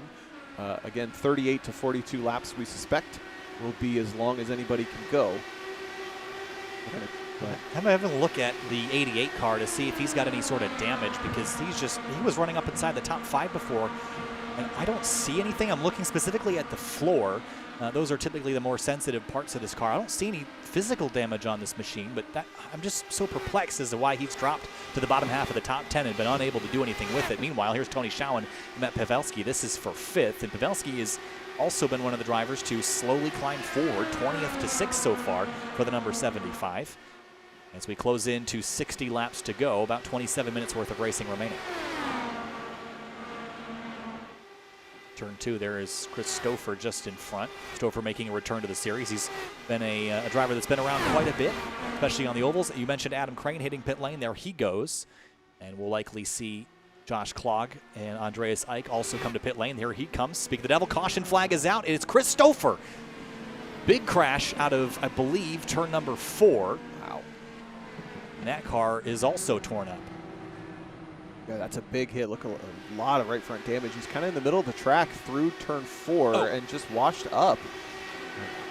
Kind of an odd incident. Didn't look like he even really tried to catch that one, as we didn't see the back end come around. There wasn't any counter steering or anything, and all of a sudden he was just kind of up the wall. Pretty high entry. Never even made it down to about the middle of the track. You know, it's so weird because we've seen 2 of the exact same incident. Just lost the nose, bounced off, and then you're along for the ride. So it looked very harmless inside the car. And then when you see it on the outside, it looks like he really got up into the wall hard. But on the inside of the car, it was just a mild kiss, and then it just goes around. Everybody else was really lucky to miss him. Yeah, watch the 88 of Jason Brophy. He might have gotten a piece of this as the 13 came across the racetrack. That was awful close, Tom. I want to get a look at that from his onboard as he dodged that number 13 and left not a single inch to spare here. Yeah, if anything, Brophy might have kissed the wall on his right, trying not to hit the car on his left. Happens so fast. Got to shoot the gap here. Oh. Might have gotten away with it, Tom. Awful close, though. That was awfully close. And now this means that the pit window opens back up. A number of drivers were on maybe 23, 24 laps, but a couple of drivers had been out there for 40-plus laps, and that means that this is never a better time to pit than now because they rolled the dice on not pitting last time through, and it paid off pretty well. Might see some drivers take the wave around. One of those I'd expect to be Josh Klog, Matt Holliba. They just came to pit lane about 4 or 5 laps ago. They will get their lap back in this sequence as they'll have to get waved around the pace car. So they're going to get back on the lead lap. Good timing for them as everyone else hits pit lane. Ray Kingsbury stays out on the racetrack on 25-lap old tires. Now, this is an interesting call here, Tom, because we haven't seen the tires wear out that much, but think of the risk here. If we go green from here to the end of this race, Kingsbury is shooting himself in the foot because he's going to drop back and he's going to have to make another pit stop here, as will everyone else, but he might have to make 2 by the end of this race. Oh, maybe not. No, he can make it to the end on one more stop, just like everybody else. Yeah, there's about 60 laps to go, maybe 55 or so by the end of this caution period. It is a fix to 150 laps. There won't be any overtime or anything added onto the back end of this one. So it is a big gamble, but there's the old adage, cautions breed cautions, and we've had 2 within about 20 laps now. If that tension is kind of ratcheting up through the field, I have to say I was super impressed with the restart of the last time through. I'm impressed that it took us 25 laps to get another one of those cautions, but it does seem like it's pretty easy to let the car get away from you when things are as busy as they get on these restarts. And honestly, Ray Kingsbury, if he was running around down outside of the top 20, didn't have a lot to lose on this strategy gamble. Well, the drivers that did hit pit lane, Christopher Demerit, Henry Bennett, Adam Blocker, Tony Schowen, Matt Pavelski, that is your top 5 of the drivers that have already hit pit lane. Kingsbury in the 25 is going to stay out. We'll see how this works out for him. Andrew Kinsella and Jason Brophy did not look like he took any extra time on pit lane to fix any damage, so that tells me that he is mostly okay. So I don't see any damage on that car. Got away with it. That was awful close to being a pretty horrific wreck, though. Yeah, still got a lot of ways to go as he runs 9th. Don't forget, he started on the last restart, I believe, in 4th. So he's gone the wrong way, and it was a dramatic 20 laps or so for the 88 car. Having a look here at our weather information, started this race 84-degree ambient temp, or track temp, I should say. It's gone down only a degree, not really going to affect anything. I'm curious about the wind coming from the southeast, 14 miles an hour on a 1,600-pound car. That could be playing into why we're seeing some loose conditions out of turn 4, maybe helping push the car around. They're not really very tall, so I can't imagine it's acting very much like a sail, but I can't imagine it's helping, especially when the wind is all over the place. Yeah, it does look like the problem spot is through the apex of 3 and into turn 4, especially if you do that high line and you kind of run the middle of the track or even up towards the wall. It's very easy to get the car up into the wall by the time you get off of turn 4. So there's only so much the banking can help you with, and it looks like that's caught out a couple of drivers. You're joining us here on Sim TV. We are hitting lap number 90. That means we have 60 laps to go, about 26 minutes of racing remaining when we go back to green flag. If we go green to the end, you'll see us for another half hour or so. Stick around for the post-race show to hear from our top 3 finishers. Right now, Ray Kingsbury is the man out front. Christopher Demerit runs second, then Henry Bennett, Adam Blocker, Tony Schowen. The rest of your top 5. And other drivers notable, Liam Quinn in the number 44. He started this race in 17th, and this is frustrating as a driver, Tom. When you're 91 laps in, you've been out here for an hour, and you've gone effectively nowhere. You really feel like that progress isn't there. Yeah, well, especially with as many cars off track as we have at least 10 cars off the track. So if you've survived the attrition but haven't made any progress. That's even more frustrating. Although he is in a very good spot with not having to deal with much behind him. He can just focus forward and try to get a good clean restart this time through. He did also just come to pit lane, so he's got 4 fresh tires up underneath him and a full tank of fuel. You will need to make one more pit stop from here, and Ray Kingsbury is banking on these tires, these 27-lap-old tires, not being a hindrance. What you also can't be, though, is a roadblock to drivers that have fresh tires. Interesting look at he's coming to the restart at the bottom of the track, which means drivers will be able to motor past him if they choose.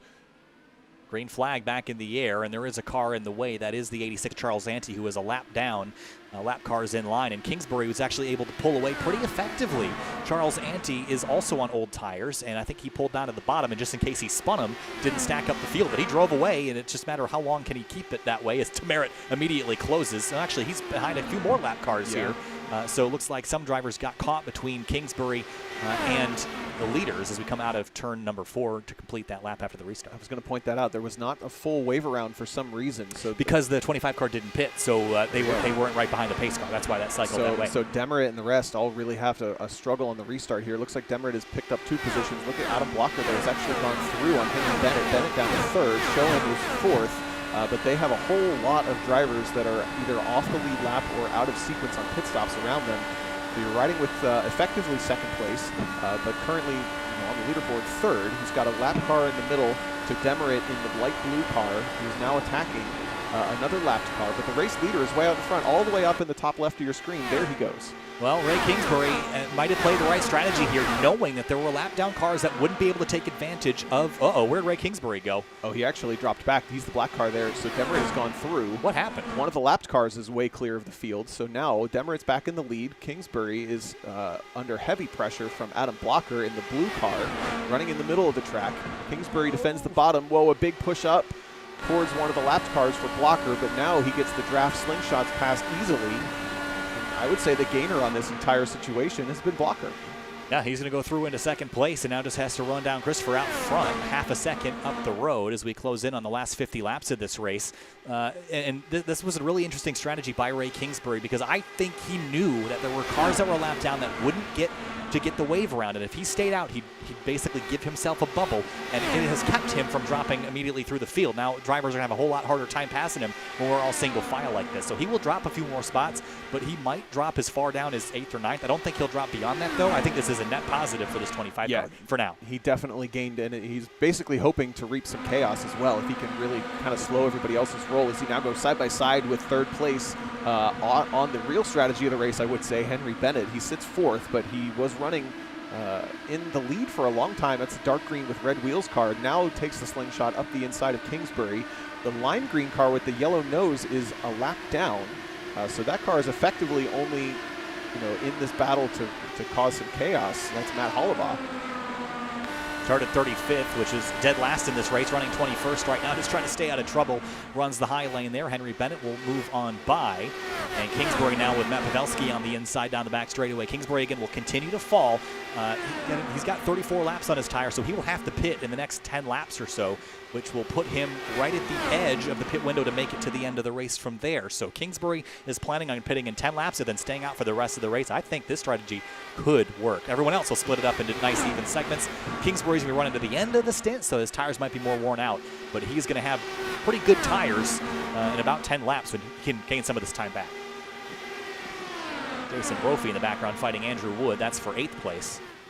And Brophy just narrowly avoided completely junking that nicely painted yellow and black car with the crash from Chris Stouffer earlier in the race, but he avoided it and carried on. There's your past champion, Philip Kraus, who had slow progress early in the day, Tom, but now runs in 10th, so he's picked it up. Here he comes. I say it's still a really, really strong day, and one of the things I noticed early on as I was looking into the last year's results and stats is that Philip Kraus only had 1 win of the whole series last year, so he won the thing on said efficiency, but what's consistency? Consistency, thank you. Won the thing on consistency, and for him to start 25th and move up to 10th, if he can bring it home even inside the top 10, that is a great championship effort.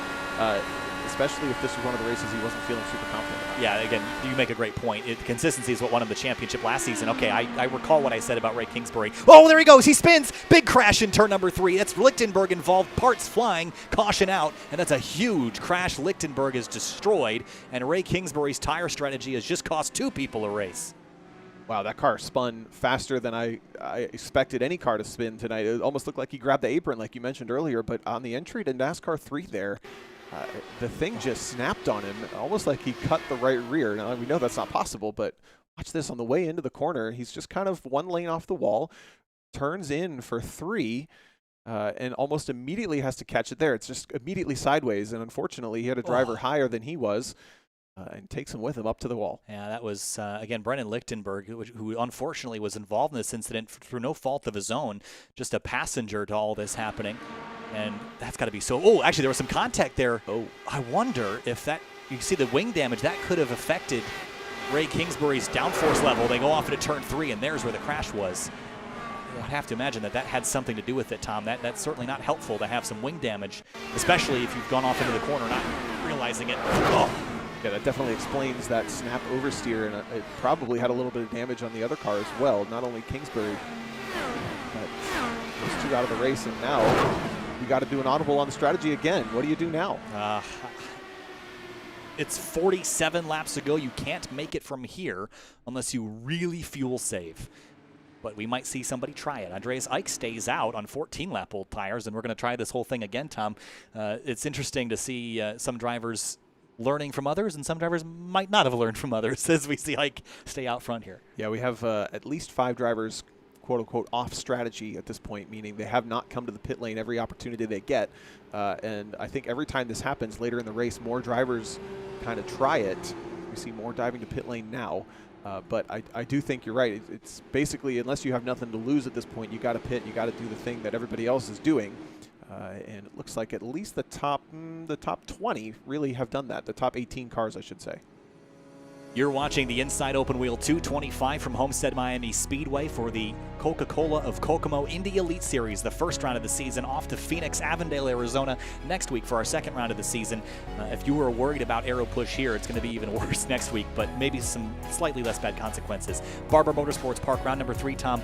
That is a racetrack that is really, really technical and also super high downforce. Your thoughts on Barber as the first road course we'll see? Well, Barber's a lot tighter than people think it is, especially if you watch it on TV, something like that. That track is very small. It's very tight. There's not a lot of really great, obvious passing opportunities, and it's incredibly technical. So I think what I love about the whole 16-round roster, again, we have 11 ovals, 5 road courses, and it really flexes the diversity that these drivers are going to have to attack with. Barber's probably the most challenging road course on the schedule, other than maybe Belle Isle, just with how high consequence Belle Isle is. But Road America, Mid-Ohio, Laguna Seca are all a little bit easier to wrap your head around than Barber. So to start with that super technical, tight road course at Barber, it might be a relief to get it out of the way early, but it's definitely going to separate the men from the boys a little bit. Yeah, looking ahead at the schedule, again, I mentioned Phoenix. After Barber, we head to Texas, another 1.5 mile.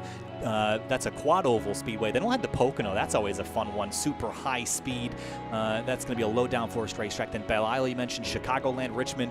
Of course, our Indianapolis 500, round number 9. Road America, Mid-Ohio, back-to-back before we head to Gateway, Worldwide Technology Raceway, now as is known. Kansas, Laguna Seca, Iowa, and Auto Club. This will take us all the way through October, running roughly every 2 to 3 weeks here. Of course, some double headers, as we'll have Phoenix next week. But we get the 1 to green here for our restart with 45 laps to go this time, or next time by, Tom. Ike is leading this race, but Adam Blocker came out of pit road leading the drivers that made a pit stop, and Blocker has been moving forward. I pick Adam Blocker to win this race. How about that for creativity?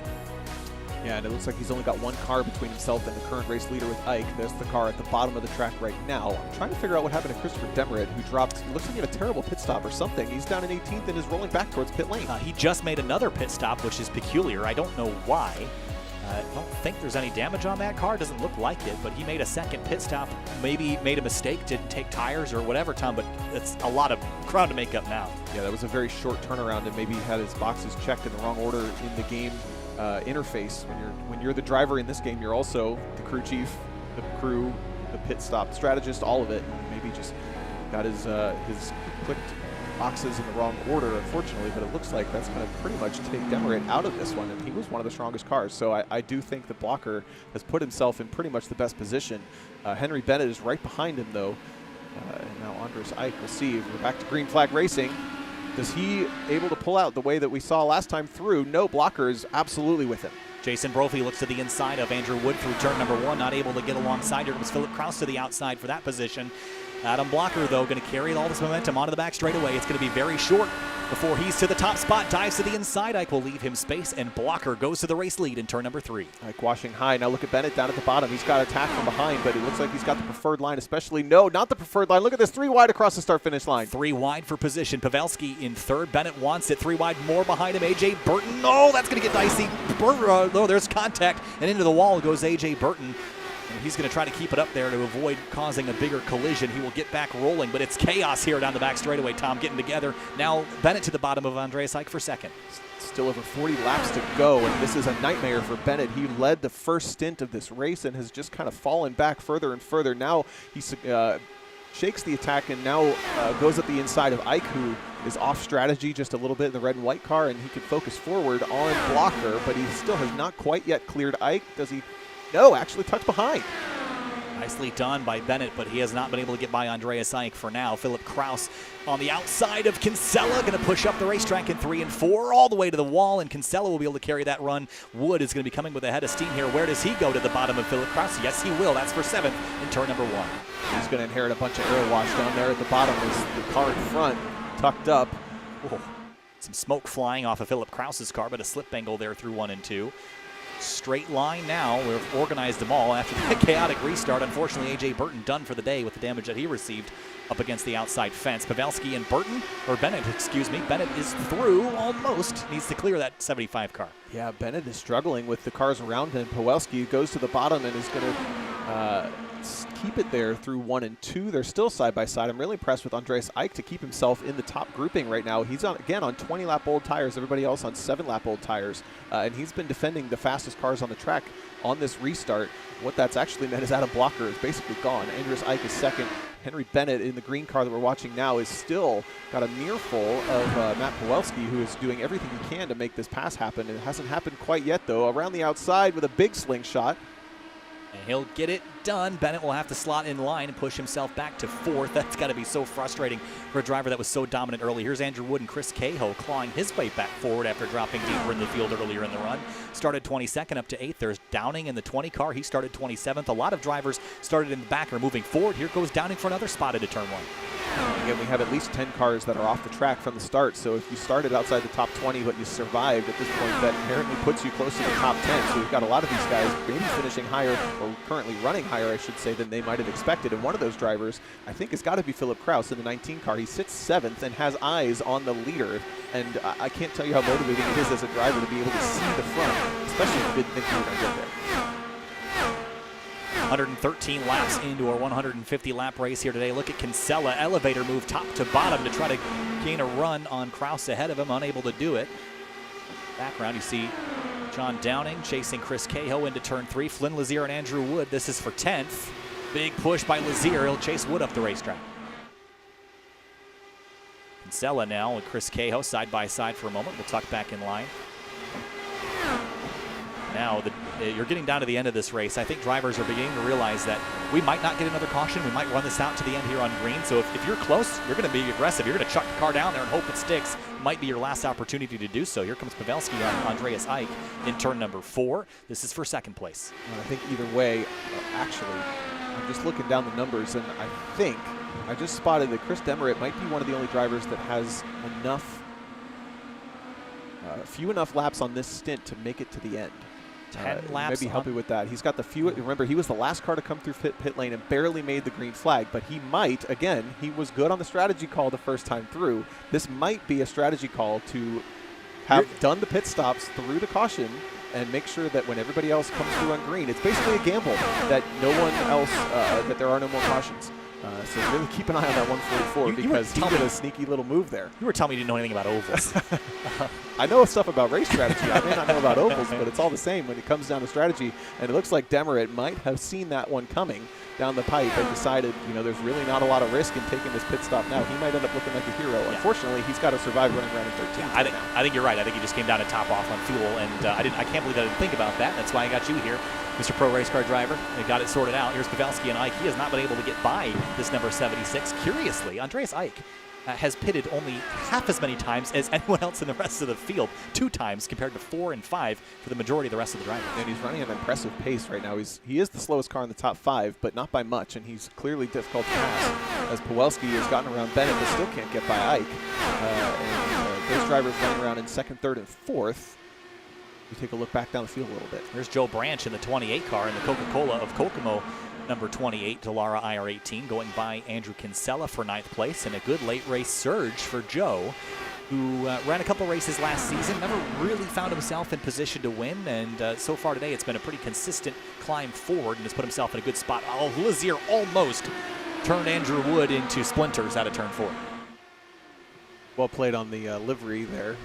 A little bit of wood grain on that car, and now Lazier gets passed by Demerit, who is starting to work his way back towards the top 10, and this is a really tense place for him to be because if he is indeed on a strategy run right now, trying to save some fuel maybe, he's running around drivers that he really doesn't want to be around. He'd rather be completely by himself and running safe. And if you just need to be clean, running around a bunch of drivers that are clawing their way at the bottom of the top 10 is really a stressful spot. 30 laps to go this time through. Wood by Kinsella. Add Christopher Demerit to the list of drivers that appear atop him in the standings. Here comes Lazier up the inside middle. Actually make that middle. And he'll barge his way through, and through the front door comes Flynn Lazier. And he'll steal that spot away too. I needed a little more convincing, but that onboard ride we just did with Christopher Demerit was super tight with Flynn Lazier, but there was a whole lot of throttle breathing through turns 1 and 2 that time through, which tells me fuel saving in that 144. Right on board with him one more time here as we follow him at the exit of turn number 2 down the back straightaway. Lazier is alongside, off to the left of your screen. Interesting, he's not short shifting though. I don't imagine there's a ton of fuel saving really in any gear in this car, making significant amounts of horsepower. And falls in behind Lazier. Not making a particular effort to stay in the draft though, but he will know where his fuel number is, and he will try to hit that number. There's not a lot of other drivers in this list that can hit the numbers that Christopher Demerit will be able to hit. I don't think there's anybody that will be able to hit those numbers specifically. In behind, Austin Espidi in the number 7. Daniel Ziegers in the 18, or the 8 car is going to go around the outside. Kinsella dropping pretty quickly here on this run. Back to 15th place, not the direction he would like to go.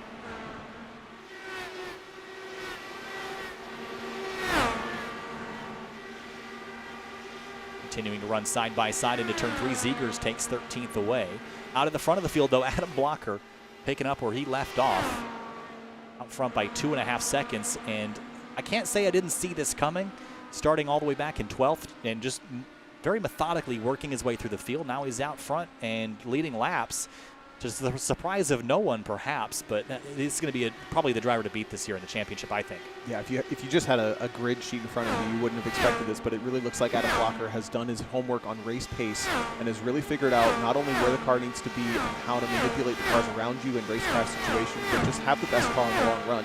And he's just kind of methodically picked his way through from 12th all the way up to the lead, and now leads by over 2 seconds over the guy that is really off strategy. Andreas Ike did not pit the last time we got a caution. He has over almost 15 laps more on this stint on his tires specifically than the rest of the cars around him, and he's still continuing to hold off Pavelski and Bennett. Not only hold them off, but pull away. You have to wonder, I mean, thinking about drivers like Christopher Demerit, who maybe saw an opportunity with strategy to top off before the caution flag. Andreas Ike saw the opposite. I think he had committed basically to knowing everyone else had to make another pit stop, maybe not counting on someone like Demerit pulling that strategy. Daniel Ziegers hits pit lane from 15th spot. This is going to be his final pit stop of the day. So we'll see how this, if this will start maybe a bunch of drivers hitting pit lane. What you don't want to do is wait too long to hit pit lane that you can't use the fresh Firestones. This might start a waterfall of drivers coming to pit lane, and I'd expect to see that soon if they plan to pit. We don't know what the fuel strategy is for a lot of these drivers. I think we know where Demerit stands, and we can only assume in relation to him where everyone else is.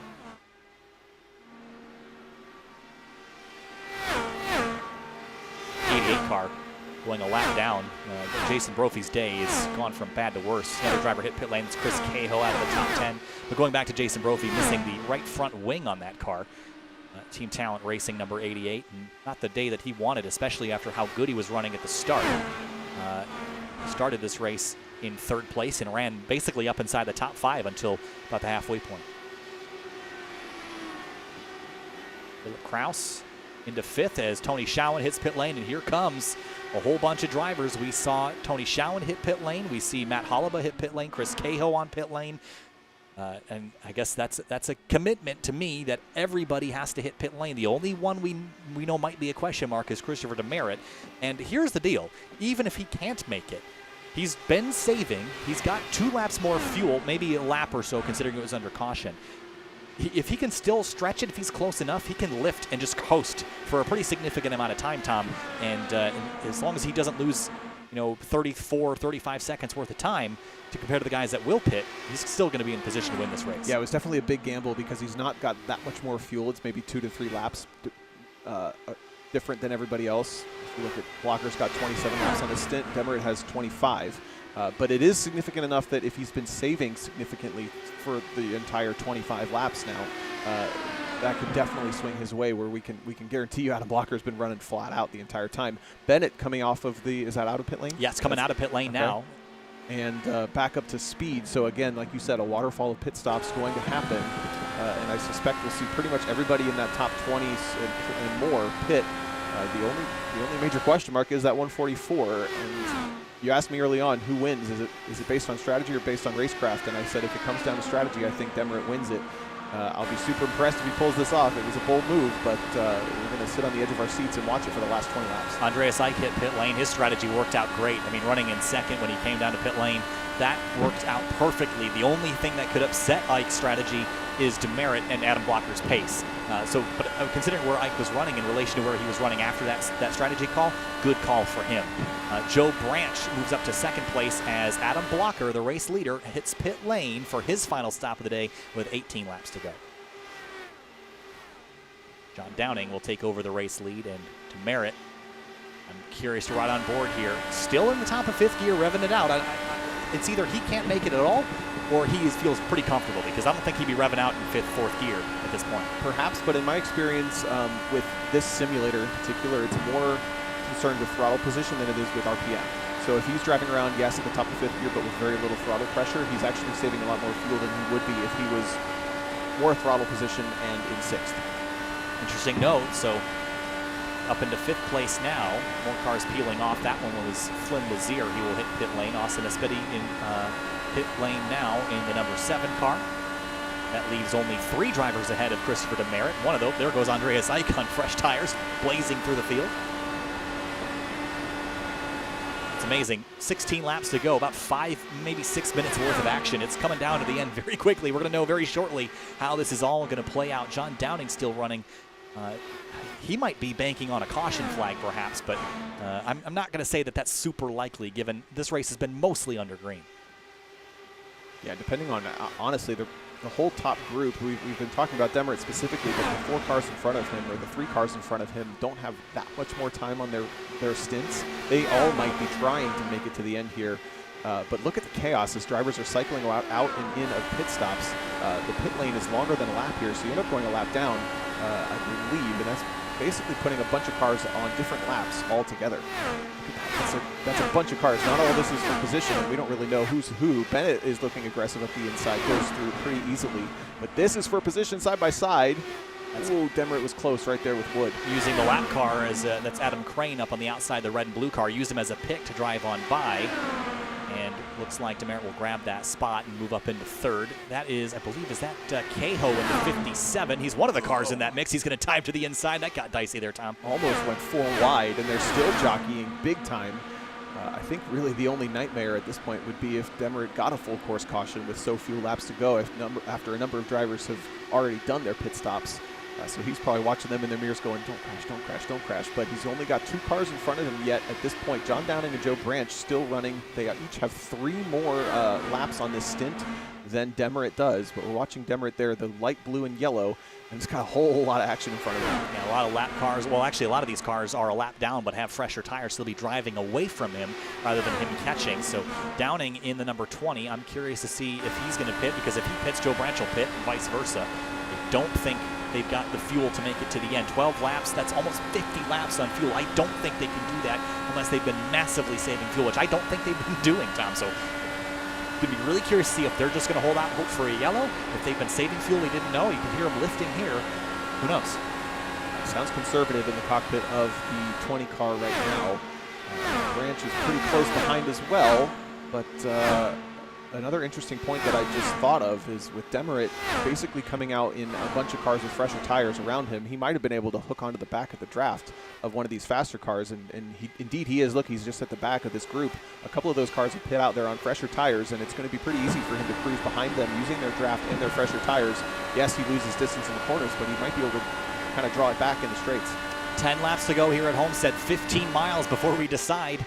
And these IR18 twin-turbo V6s, you have to wonder, Tom, what's your fuel mileage? If in 15 miles, do you have fumes left, or you got a half a gallon to make it to the grocery store here? I'm not sure, but I can tell you what you're bringing home from that store is a pretty sizable trophy at the end of the season. So John Downing in the number 20 continues to lead this race with Joe Branch 8/10 back. Andrew Wood hits pit lane. The dominoes are starting to fall here for Christopher Demerit. We'll see if these front 2 are going to try something different, or if they're going to hit pit lane and turn this race on its head. And meanwhile, behind Joe Branch's middle 3 wide, this is getting sketchy. Philip Kraus is one of those drivers on the inside lane, past champion, and the other, I believe, is Tony Schauen's number 31. Yes, it is. You can just place the car wherever you want it on fresh tires, can't you? Yeah, so this is Schauen was running in the top 5 again, and with that cycling through on the pit stops, he's kind of down on the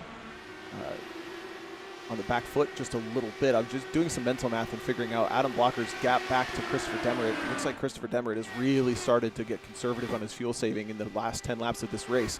This might come down to one of those Alex Rossi Indy 500 situations where he barely makes it, but gets there anyway. Blocker, you can guarantee, is absolutely flat out, and it looks like he's on loan on the track. There, Downing, pit lane. Okay, that means that, and Joe Branch is hitting it as well, so they are probably out of fuel or very close to it. But we have 7 laps to go. They only had 3 more laps than Demerit. Oh, are they crashing out of turn 4? Whoa, that got dicey. Downing almost hit the fence. Okay, 6 laps to go. They have 3 more laps than Demerit. That means Demerit had to save at least 3 laps worth of fuel. Do you think that he was able to save that much? I will not be surprised if he was, because he was so conservative running outside of the top 10, and he had been a leader all day long. So that car is winning pace, and he was content to sit in 13th for a very long time. The fact that he's even letting drivers through now at this point confirms for me that that driver is on a mission right now to survive to the end of this race. He's not flat out at all. The main thing that he's probably staring is a combination of his fuel number and his gap to Adam Blocker, who is back up to 2nd place with Andreas Eich somehow still in the top 3. That's a great move. Yeah, Andreas Eich, the strategy play was amazing there. This gap between Christopher Demerit and Adam Blocker is 15.5 seconds. He has to look at that as a resource he can use. Don't run yourself out of fuel and leave a 10-second gap. Utilize every second of that gap. If he plays this right, he should win this race by 1,000th of a second and have plenty of fuel left. I don't think it'll turn out that way. Yeah, I was going to say, you can kind of see he's cleared a lot of that lap traffic around, so probably a bit of tension outside or leaving the helmet of the 144 car. Blocker has now run down at least 4 seconds of the gap since he made his pit stop, and it's falling still faster and faster. But I agree, we have maybe said it's about a 15-second lap, 25-second lap, so we have barely 2 minutes left in this race, and it's really looking like Demerit's in a good spot. I don't know if Adam Blocker is religious, but I bet you he's praying to somebody right now, and I bet you he's praying for Demerit to run out of luck here. 3 laps to go. Next time by will be 2 laps to go. That means 3 miles of racing left, and as they come out of turn 4, Demerit, 2 to go. Next time by will be the white flag. Can he make it 3 more miles on this tank of fuel? 44 laps into a stint. We saw drivers go as far as 44 earlier. Now 2 miles left in this race here, Tom. Can Demerit get back to the stripe? It's a 14-second gap, and he still is on throttle more than I would have expected, so I think he's got the tank to make it. Well, if we had a camera on us, you'd see us both lean forward because we've watched this whole thing unfold. The 144 was the car to beat early on. Had us scratching our heads just a little bit in the middle, and now is back out in front after starting 6th, and he's coming around to take that white flag. One more time around, Christopher Demerit, the 144, started this race in 6th. Played a strategy, came down and topped off of fuel on a late race caution, working through 3 and 4. Still has power and a 13.5-second gap as he comes out of turn 4. The first round of the 2021 Coca-Cola of Kokomo Indy Elite Series goes to Christopher Demerit. He wins the inside open wheel 225 on a beautiful fuel strategy call. And Christopher Demerit is your first winner of the 2021 Coca-Cola of Kokomo Indy Elite Series. Well played, and had the 13-second gap to show for it. And outside of the impressive strategy call, the impressive race for me is definitely Adam Blocker, bringing it home second in that bright blue number 74. Just knifed his way like hot butter from 12th up to second. And if that had not been a strategy race, he, in my mind, would have no doubt taken the win in that one. So a really strong performance for Blocker. And then back to strategy, Andreas Eick from 9th to 3rd on a late gamble, stayed out on the second to last caution and played it perfectly to work his way all the way up onto that podium. Yeah, well done for Eick, honestly, from 9th to 3rd. Again, making 2 less pit stops than everybody else inside the top 5. That's efficiency. Pretty green race for Andreas Eick as well, paying attention to the environment. Philip Kraus, the past champion of the series, comes home in 6th. He won the championship on consistency last year. 6th place is a great way to start. Tony Schowen comes home in 7th. We have to talk about some of the drivers that didn't have the races they were looking for. Jason Brophy is one of them. I think there was a missed opportunity here today. Had some bad luck go his way, Tom, but I think this car should have finished better than 18th this afternoon. Yeah, he had a couple of exciting moments that kind of put the nail in the coffin of that race. Unfortunately for the defending winner from last year's season, he's not able to repeat, but I suspect we'll see that 88 car up on the podium at one point or another this season, if not multiple times. All right, so in just a moment, we'll talk to your race winner and a couple other drivers. We haven't ever gotten Andreas Eick to come join us here in the booth, but we will talk to Demerit and Blocker if we can get a hold of us in just a second here. So hang tight while we chat with them. In the meantime, let's roll through your race results and show you where everyone finished this afternoon. So we'll start with our front runners. Christopher Demerit in the number 144 got it done. Adam Blocker comes home in 2nd. A great start to the championship for both of those drivers. And Blocker right back where he was last season. I think he'll be one to beat all year long. Andreas Eick 3rd place in the number 76 for Team Talent Racing. Then Matt Pavelski, Henry Bennett top 5. Bennett has always been playing second fiddle to that Adam Blocker machine, his teammate. We'll see if he can get ahead of him next week in Phoenix. Then Philip Kraus, past champion, 6th place. Tony Schowen, 7th. Chris Cahill in 8th. Flynn Lazier brings home a 9th. And Daniel Ziegers, top 10. We didn't really see a whole lot of him, but he just crept in there at the last possible moment. Yeah, I think, again, a lot of these drivers having a better race than they might have expected with the number of attrition, the amount of attrition we had up towards the front. You can see a lot of these names that we may not have seen a whole lot of early in the race, and they're working their way up into the top 10, top 15 here at the finish with Espedy, Downing, Branch, Quinn, and Hollabaugh rounding out the top 15. And then we start to get into the drivers that maybe walking away from this one not quite as happy with themselves. Yeah, having a look at Andrew Wood, that's probably a disappointing result for him. Kinsella, Brophy, already mentioned. Adam Dock, Charles Ante. Charles Ante barely qualified into this race, started at the tail, ended up finishing top 20. Congratulations to him. Now let's move on back to the tail of the field.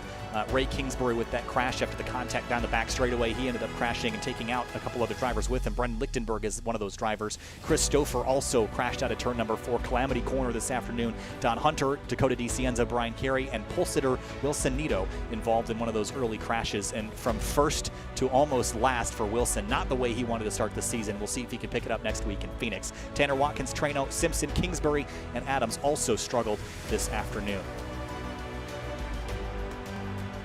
Talking with Chris Demerit in the number 144, winner of the first round of the 2021 Coca-Cola of Kokomo Indy Elite Series here in the Inside Open Wheel 225. Chris, congratulations. Fuel strategy. We weren't sure what was going on when you made that pit stop, but coming off and topping off with fuel was obviously the call to make. Take us through your event this afternoon and holding off Adam Blocker to get your first win of the season.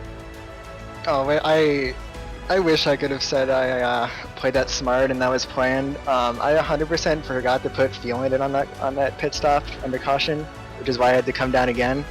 I was considering doing like a really short undercut, I guess, to just pit quickly and then go flying to the end, but I would have basically came out like towards the middle back of the pack and had to get through, and my tires would have been more worn at the end. So I decided to bite the bullet and pit and either try to save fuel or I'd get like a top 10 out of it or something. Well, I was going to say it was very well played, and sometimes the unexpected parts of that actually work out in your favor. We were wondering what was going on down there in pit lane, but worked out. Take us through this car and how it races here on the ovals. We saw so much aero push tonight. Is it something that you guys can overcome with these open setups, or is it just an inherent part of this race car that you're going to have to drive around this year? It's definitely an inherent part of the car. The runs at the beginning, when we were getting spread out, we weren't holding back. That was pretty much as close as we could run to each other. It gets a lot more interesting when people are on different tires and on low fuel. You can dice it up like at the beginning of a run with new tires with all the grip. Yeah, but after a while, if you're on the same pace as someone else, you are gonna fall back a few tenths a lap.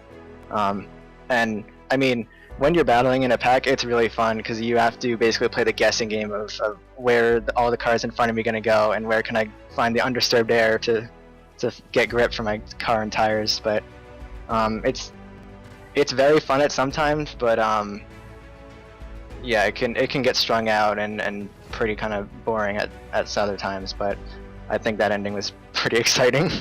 Kept us on our toes for sure. Led 59 laps en route to your first win of the season. A great way to start this year-long championship. Chris, congratulations. We'll see you next week in Phoenix. See if you can make it 2 for 2. Thank you. See you then. See you then. On to Adam Blocker, who finished in second place tonight, and it wasn't for a lack of effort. You led 26 laps en route to finishing in second place. Started in 12th, Adam. A slow, methodical drive to the front. Got out front there, and then the strategy started playing. Fell back behind Christopher Demerit. Weren't able to catch him. He managed to hang on with the fuel strategy call. Your thoughts on this race? Did Chris bamboozle you, or did you have something else planned in case there was a caution?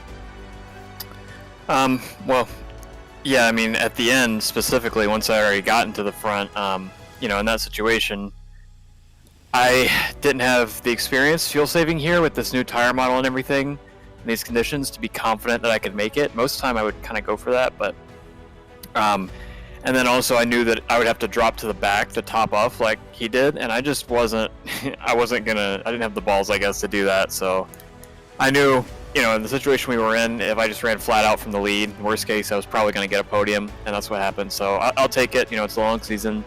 If a caution had come out anywhere like 20 laps into that run, you know, he would have just lost the track position. So it's just one of those things, you know. So I'll take second. Well, you put yourself in a pretty good position in that power slide number 74. Adam, good luck to you next week at Phoenix. We'll see you out there and see if you can get one spot better on the 1 mile track out in Avondale. We'll see you next week. Yeah, it's one of my favorite tracks, so definitely looking forward to it. Yeah, I just want to thank everybody at Powerslide for all the work over the past couple weeks. We had a really good setup, especially for qualifying, and you know, Wilson and Henry did good work in qualifying, and Andrew, Chris, Tony, Brian, everyone else in the team did a really good job preparing for the race, and I think we could have had an even better result than the one we had without some misfortune. But yeah, definitely looking forward to Phoenix and the rest of the season. All right, Adam, thanks so much for talking to us. We'll see you next week at Phoenix. All right, a first round in the books. We saw a lot of what we expected: aero push, wild racing, big crashes. But next week we head to a short track, intermediate, something in between Phoenix Raceway and Avondale, Arizona. We're not going to get to cut the racetrack like you do in the Cup cars. You're going to have to run all the way around. Phoenix is going to be a really interesting race, a lot tighter racetrack. We've already seen maybe some drivers be upset with each other a little bit. I'm sure there's going to be some locker room talk after. Your thoughts on the first round here, what you learned, and what we can apply next week to Phoenix? Well, I think it really comes down to the variables that we predicted were correct, but the implications of them is unpredictable, and that's obviously what we expected to happen. So with a lot of moving parts still, new damage model, new tires, new season, and again, moving to a huge expanse of different ovals and then 5 road courses as well. This has me even more excited to start. It's funny that we predicted initially what ended up being the truth with a botched pit stop, but quick on the thinking with Chris Demerit and took the win. That's going to do it for the first round of the Coca-Cola of Kokomo Indy Elite Series, the Inside Open Wheel 225. Congratulations to Christopher Demeritt. We'll see you all next week at 7:15 Eastern Standard Time for our second round of the 2021 championship. I'm Kyle Heyer with Tom O'Gorman. We'll see you next on Tuesday night for the Fuel Mission 22 Premier Series. That will go to Daytona for their first round of the season. Thanks so much for watching.